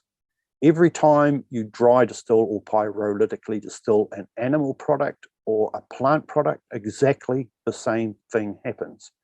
And because of that, they said, look, that's proof that all of these substances are chaoses of those kingdoms, and that when you decompose the chaos, it always separates itself into 4 elements. So in a way, they actually did understand what was going on. They just didn't have the same knowledge about it that we do today because of advanced technology and a knowledge of chemistry and physics. They described it in a different way. And because they didn't have access to chemical and physics technology that we have today, there were some things about that situation that they didn't understand. And that was, they believed that the chaos of the metals, or the acetates of metals, were a homogeneous single substance, that it was the metal itself reduced into a slimy state. That's not actually true. But the kind of ideal philosophic view of what is happening in pyrolytic distillation, they did have that correct for some weird way. They couldn't see what was happening because they didn't have modern technology, but through some process, they actually had insight into the mechanics of what literally is going on during pyrolytic distillation. Wow. That's wild. All right. It's very strange. Yeah. All right. I have a question for you that you may be able to lend some insight into in regards to vitriols. I can look up online and, I can find like white vitriol as like zinc sulfate, or green as iron sulfate, and red would be like cobalt sulfate, so on. But then there's black vitriol, and I had read that it is possibly a mixture of iron sulfate and something else. It was referencing a chemistry, a book that said that black vitriol, it stated like this formula, and it's the 6 isomorphous metals being interchangeable without altering the general character of the salt. But I don't know, it's a little confusing for me. I just wondered if you had any insight into the nature of black vitriol. All I can tell you is that there was no standard in language for how alchemists over the ages described the stuff they were up to. So for a start, you had a bunch of people who were approaching alchemy from different angles. So you had, for example, the Cinnabar path guys doing their thing and thinking about alchemy from their angle. You had the star regulus guys approaching alchemy from their angle with a different understanding of what alchemy meant. You had the acetate path guys approaching alchemy from their angle with their way of explaining how things went. Between those 3 paths, because they're the main ones, they're not the entirety of the different approaches, but they are the 3 main ones. Within those 3 paths, the way they use alchemical language is different for each path. There was an original path, and I believe that was the acetate path. And so all of the original alchemical language came out of that path. When they used terms like the sun and the moon, or terms like vitriol, or niter, or the 4 elements, what the acetate guys understood those words to mean was one thing. But then when you had later in history, other guys coming along and designing new paths, if they weren't initiated into the original path, but were reading the original text thinking, what the hell is this stuff all about? They were making up their own understanding. Oh, that must mean so-and-so. So then you had new traditions developing that were using old language, but in a new way. And that's why things become so confusing. If you read an alchemical text from the classic period, the first thing is like that you need to know is, what approach is this guy using? And often it's very difficult to tell if you don't actually understand what happens in the lab. You're reading it and you're thinking like, all this stuff kind of sounds the same from all these different authors, but they're using this terminology in confusing ways. And the concept of vitriol is one of those things. It's a word that has been used in different ways by different people because of the way they approach the work. The basic concept of vitriol is very simple, and it's a word that was used when you reduce a metal or a mineral to what was commonly called its calx. In other words, you heat the metal or mineral and reduce it to a white powder. And that white powder was either called the calx of the metal or the vitriol of the metal. And vitriols behave in different ways. And so, for example, Roman vitriol was what happened to iron or copper when it got mixed with water under the right conditions. It formed a kind of glass-like substance, which is green or red, depending how the calx of the metal got introduced to water in the earth. But basically, the concept vitriol refers to the calcined or heated powders of metals. And there's a famous anagram where the word vitriol is split up and used as a kind of a code, which in Latin says, enter the inner parts of the earth and there you will find the stone. And what they meant by that was, if you take a metal or a mineral and calcine it down to its powder, that powder is like, to them, was like the core or the center of the metal or the mineral, the thing that was in its heart. And that calx is the thing that you take to begin the philosophic work. So it was the thing that the philosopher's stone was made out of. And that's why vitriols were an important subject to the old adepts, because they needed to know how they were made, and they needed to know then what you did with them once you made them. And so they kind of like to think that each of the metals, each of the 7 major metals and some of the minerals, all had their own vitriols, and that some of them were more important than others. Black vitriol, though, I actually am not aware of the term or what it actually refers to. Well, so within a philosophical acetate distillation, in the process of separation, I believe that you had described the order of the division of the elements, and the way it was done, you would go from air to water to fire to earth. And then, in my understanding with the elemental distillations and other operations, such as, for example, with rainwater, I believe the first and most volatile quarter of the water that comes over is the fire, then the air, then the water, then the earth. So the order is different. And I was wondering, has it been your experience, or is it your understanding that there is no universal order to the elemental states when it comes to separation? Or is it maybe something that is kind of substance dependent? Like if you're working with one particular substance, the order may be different, perhaps? Curious about that. So from my understanding, that thing of distilling water and dividing it into its 4 elements actually came from Frater Albertus.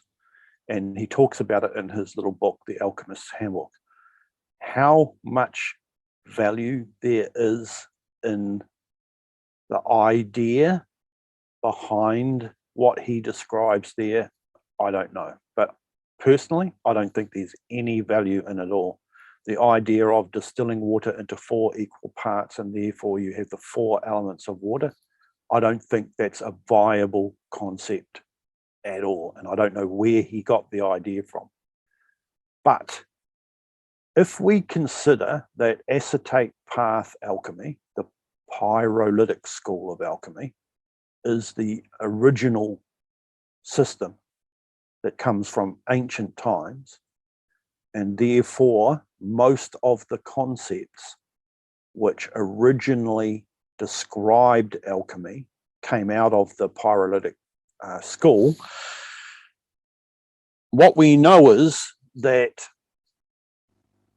if you take a plant, any plant, or an animal, any animal substance, or the acetate of a metal or mineral, and there are also other chemical conditions of metals or minerals which will do the same thing. Basically, all you need is an organic solvent, such as citric acid, and as long as it reacts with the metal, you will end up with a substance which can be pyrolytically distilled. Now, if you take plant substance, animal substance, or the chaos of a metal or mineral, in other words, an acetate or a citrate or something of a metal, and you pyrolytically distill them, the order in which the elements come off that substance is the same in every realm. If you're pyrolytically distilling a plant, the order of the elements is always water, then air, then fire, and earth is left behind. If you're distilling a metallic acetate, it's the same. The first substance you get is water, and then you get air, and then you get fire, and then you get the earth being left behind. And this is one of the reasons why alchemists believed that what they were doing was a universal process, because it applied to universally to the three kingdoms of nature.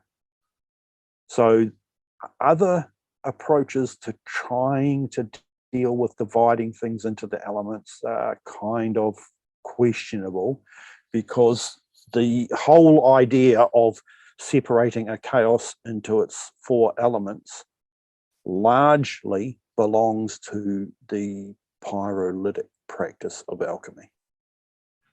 Wow. Yeah, it's super interesting.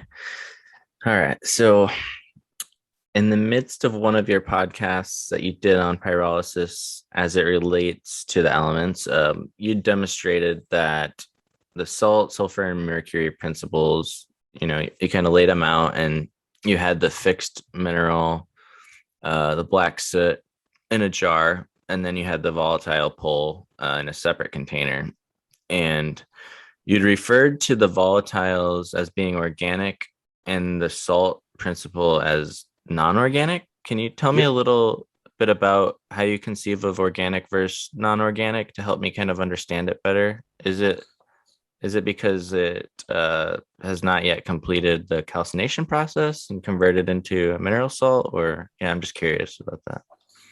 So if you take lead acetate, for example, and this is the same for any metallic acetate like iron acetate or silver acetate or whatever, what you actually chemically have in the jar is a molecule that's made up of four atoms.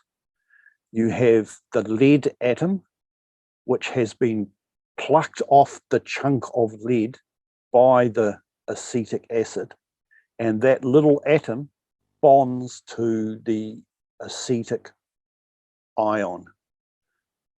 And that means then when a metallic acetate is formed, you have a molecule that's made up of four atoms. The metal itself, so one atom of lead, and then you have the acetic acid molecule, which is made up of a number of the three atoms that are always present in any organic substance, which is hydrogen, oxygen, and carbon.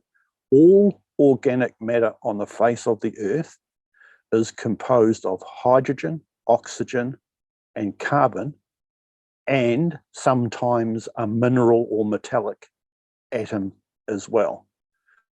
So, for example, when you pick an orange off an orange tree, if you could break that down into its chemical components, an orange is an organic substance. And we call it organic because all of the molecules that make up that orange can be broken down into carbon, hydrogen, and oxygen atoms. When you go to university and you study chemistry, they basically break that instruction up into two main subjects, what they call physical chemistry, which has a lot to do with just the atomic side of chemical reactions and chemical composition of substances. And the other subject is organic chemistry. And that all has to do with how oxygen, hydrogen, and carbon atoms bond together in order to form organic substances. So modern chemists say that there are two kinds of substance on the face of the earth. One of them is dead, and that's minerals and metals, and they're made up of single atoms. So when you pick up a hunk of lead, all it is a huge block of lead atoms. There's nothing else in there except a few impurities that have got in, but that's not lead. That's just rubbish that's been picked up along the way. And then you have organic substances which make up the living part of things which are on the earth. And what chemists say, particularly biochemists, they say all living things on the face of the earth are made up of organic matter. And organic matter is always a certain amount of carbon atoms, certain amount of oxygen atoms, certain amount of hydrogen atoms bunched together in different proportions. One of the reasons why biochemists in particular say that we're carbon-based beings as humans is because we're made up of organic matter, and the backbone of all organic matter is carbon. So when in pyrolysis, when you take, for example, lead acetate and you heat the hell out of it in a boiling flask that's attached to a distillation train, what actually happens is the lead atom, the oxygen atoms, the carbon atoms, and the hydrogen atoms are all held together in a particular molecular structure by little lines of force. We call those atomic bonds or molecular bonds. Those bonds are not very strong. If you get an orange and you hold a blowtorch underneath it, the smoke that comes off appears because the heat from the blowtorch has more energy in it than the little bonds that are holding the atoms together. And it causes those bonds to snap apart. And so you get a whole bunch of oxygen, carbon, hydrogen, and some mineral atoms all flying apart, and that's what you see as smoke when it burns off. When a forest is on fire and all the smoke you see going up into the air, all that smoke is made up of oxygen, hydrogen, carbon, and mineral atoms flying up into the air. They've all been snapped apart by the heat in the flames. So all the bonds that hold organic matter together are not very strong bonds, and they can be separated by not too extreme amounts of heat if you apply it to them. And this is the whole basis of pyrolytic alchemy. If you take lead acetate, stick it in a flask, heat the hell out of it, what happens to the acetic side of the molecule is that all its atoms break apart, and they also break off the lead. And the stuff that you get in the receiving flask is all organic matter with a little bit of the lead that happens to have snapped off and flown up over the still head at the same time. But lead is so heavy that generally while you're heating the flask, it won't fly up. It'll stay in the boiling flask. So at the end of a pyrolytic distillation, for the most part, what you have in the boiling flask, that black substance which is left behind, is mostly lead, which was too heavy to fly up and go over the still head. And the reason why that lead is black is that it also has carbon attached to it, because carbon is also a heavy atom. And while some of that carbon will fly, a lot of it, or most of it, will stay in the boiling flasks, and it coats all the lead atoms, and that's why it looks black. So at the other end of the distillation train, in the receiving flask, everything almost which is in that receiving flask is all of the organic parts of the lead acetate that snapped apart, flew up into the condenser and condensed down and ended up in the receiver. And something very curious, which modern chemistry can't explain, or at least it hasn't bothered to try to explain it, something happens when all those snapped apart organic molecules, the oxygen, hydrogen, and carbon, when they're flying up into the condenser, when they cool down enough, when the heat is stopping those atoms from snapping together like magnets, at the bottom of the receiver, when they get up into the top of the flask where it's cooler, and it only has to be a fraction of a degree cooler up there, the magnetic links between those atoms become strong enough again that the atoms can snap back together. And when they do that, they always form the same kinds of substances.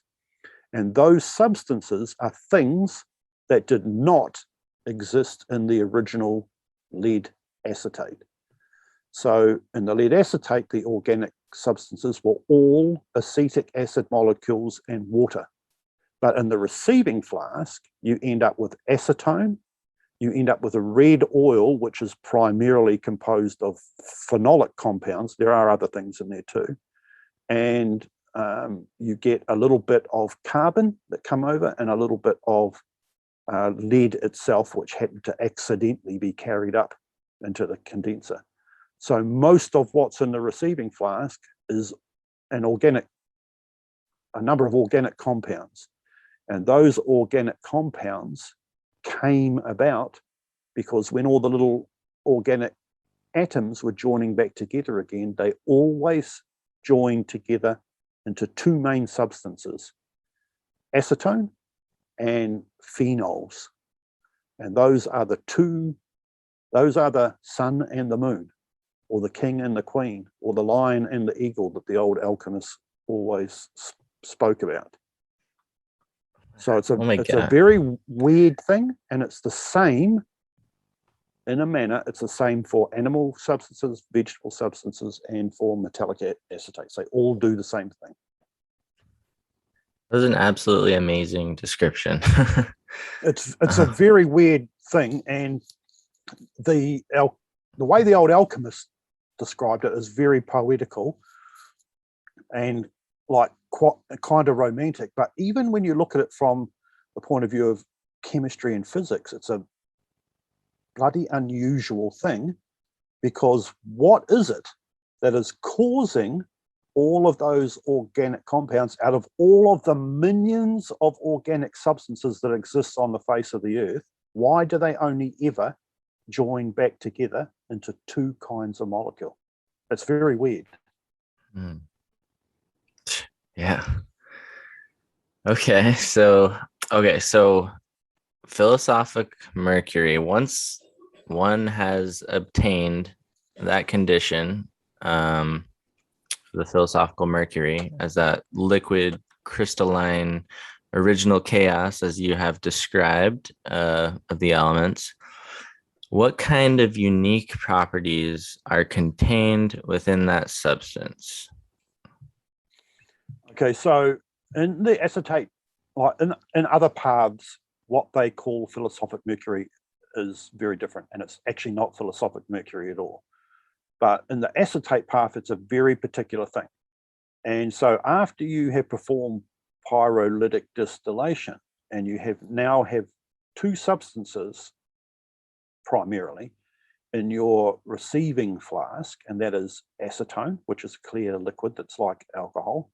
It's flammable and it's volatile and it's clear. And you have a red or dark red oil, which is largely composed of phenolic compounds.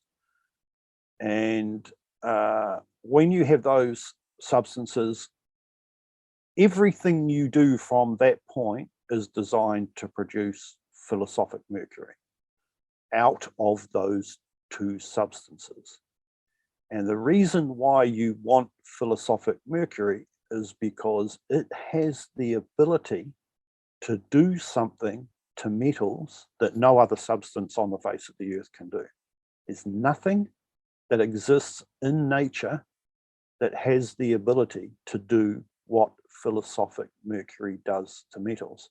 And what it does is, for example, if you take 24 karat gold and reduce it to its calx, which is like a white powder, and you can do that in a number of different ways, but the easiest way is to dissolve the gold in aqua regia, and then you put that calx of gold into philosophic mercury. That philosophic mercury will act upon the gold and turn it into a substance which modern chemistry doesn't recognize. Now, there's a process called gas chromatography, which is used to analyze physical substances. You can tell what is in like a resin from a tree, for example. If you expose it to gas chromatography, it will split that resin into all of the substances that the resin is made up from, and you can see it analyzed on a graph. There is no way of modern science analyzing through gas chromatography, for example, what philosophic mercury does to gold. It changes the nature of that gold so it no longer has its metallic properties. So if you eat a ton of gold, you'll end up with heavy metal poisoning because your body can't metabolize the gold. And then it gets stuck in the cells in your body and in the neurons in your brain, and it drives you insane and then kills you. And it's the same with any metal. And some metals behave worse than others when you get them into your body in that way. That's why lead is so poisonous. But if you dissolve lead, for example, in philosophic mercury, that mercury will change the nature of that lead in such a way that if you put it into your body, it won't behave in the same way that metallic lead behaves. And that change that happens is necessary in order to produce the effect of transmutation. Now, what the old alchemists said about that process of dissolving gold or silver in philosophic mercury, what they said was the dissolution or the dissolving of the gold or the silver is a radical dissolution. In other words, they reckon that philosophic mercury reduced the gold and silver back to its primordial state before it actually became a metal. In the same way that at the beginning of the whole great work process, you reduce lead to its chaos. Well, this is another form of doing that, but a more extreme form of doing it in their way of how they saw what was happening. And what they called the resulting substance was the ferment of gold or the ferment of silver. And those ferments, if you read classic alchemical texts, you'll almost see no reference to them at all, because that's the whole secret to transmutation is bound up in the ferment of gold and the ferment of silver, and how you obtain those substances. And they were also considered to be the seeds of those metals. The ferment of gold was considered to be the seed of gold, the thing that causes the fruit of gold to develop. And they called it the seed because when you put it into another metal, like lead, that was in a molten state, gold would develop. In other words, transmutation would happen. So the whole secret to alchemy and the Philosopher's Stone is all bound up in producing a special solvent that will radically dissolve gold or silver and thereby produce a substance, the ferment of gold and silver, which is responsible for the reaction that alchemists call alchemical transmutation. Wow. All right. Well, I got just a couple more questions for you because you've been absolutely extremely generous with your time. I think at this point that you're at right now, there was something that you had said about a philosophic egg flask. Yep. Can you elaborate a little bit on what that's used for? So it's nothing too serious, but the old alchemists talked about a particular kind of flask that they used for like finishing up the process of making the Philosopher's Stone. When you get all your stuff together that you need to make the stone, you put it into a particular kind of flask and you seal that flask and you don't open it again until everything that you do to that flask has produced the stone. And that flask is has various different names. One of the names is a chimera, and the most common term used to describe it is a philosophic egg, and sometimes it's also called the womb of the Philosopher's Stone or the womb of alchemy, because that's the place where the Philosopher's Stone gestates and is born, basically. And basically all it is a small boiling flask with a very long neck. And the long neck means that the top of that neck is colder than the bottom where the matter that's being ripened is sitting. You heat the bottom, the top is colder, so you end up with a kind of a circulation happening inside the flask, and you need that. Otherwise, when you're heating or the chimera, if you don't have that cooler level in the flask will burst at some point because of internal pressure. Okay. All right. Well, I'm not sure if you're willing to or not, but might you be able to lend any insight into the process of multiplication?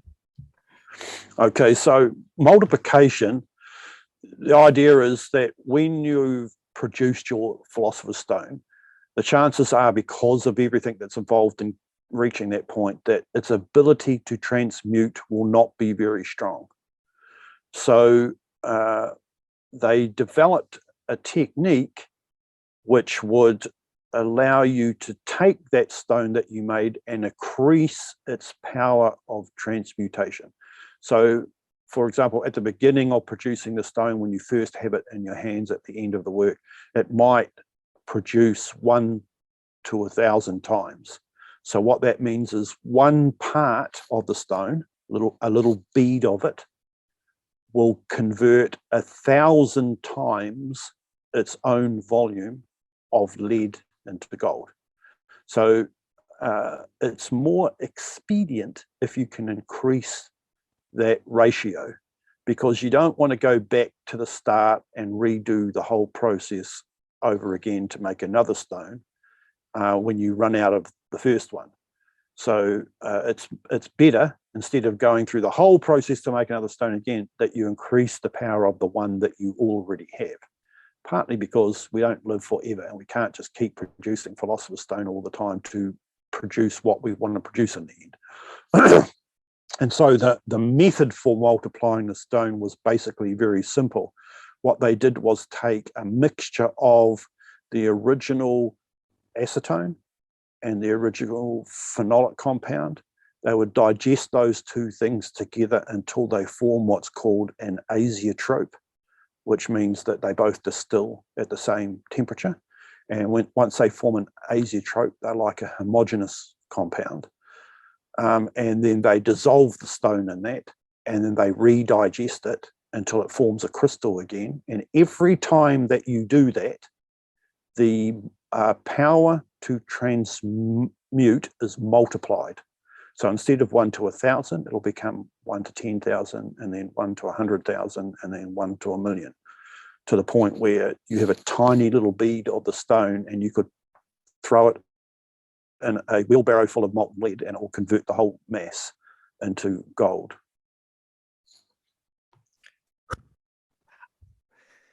Alrighty. Are there any last thoughts, messages, anything you want to say, to share with the listeners? The floor is yours. Anything else you want to throw out there? Only really that if anyone listening has found what I've said interesting, I have a podcast on YouTube myself. You can find it by searching on YouTube for my name, Rubaphilos Salfluere, and I think I'm up to about podcast number 44. And on there, I discuss, usually in roundabout hour-long podcasts, everything I understand about the Hermetic worldview. And so that covers things like what initiation is, what Kabbalah is, and a lot about alchemy, and a lot about the history of Western Hermetism and things like that. And it's an evolving podcast. I've been at it for about, 3 years or something like that. And I usually throw out a podcast about once every month or couple of months or something when I get the time to do it.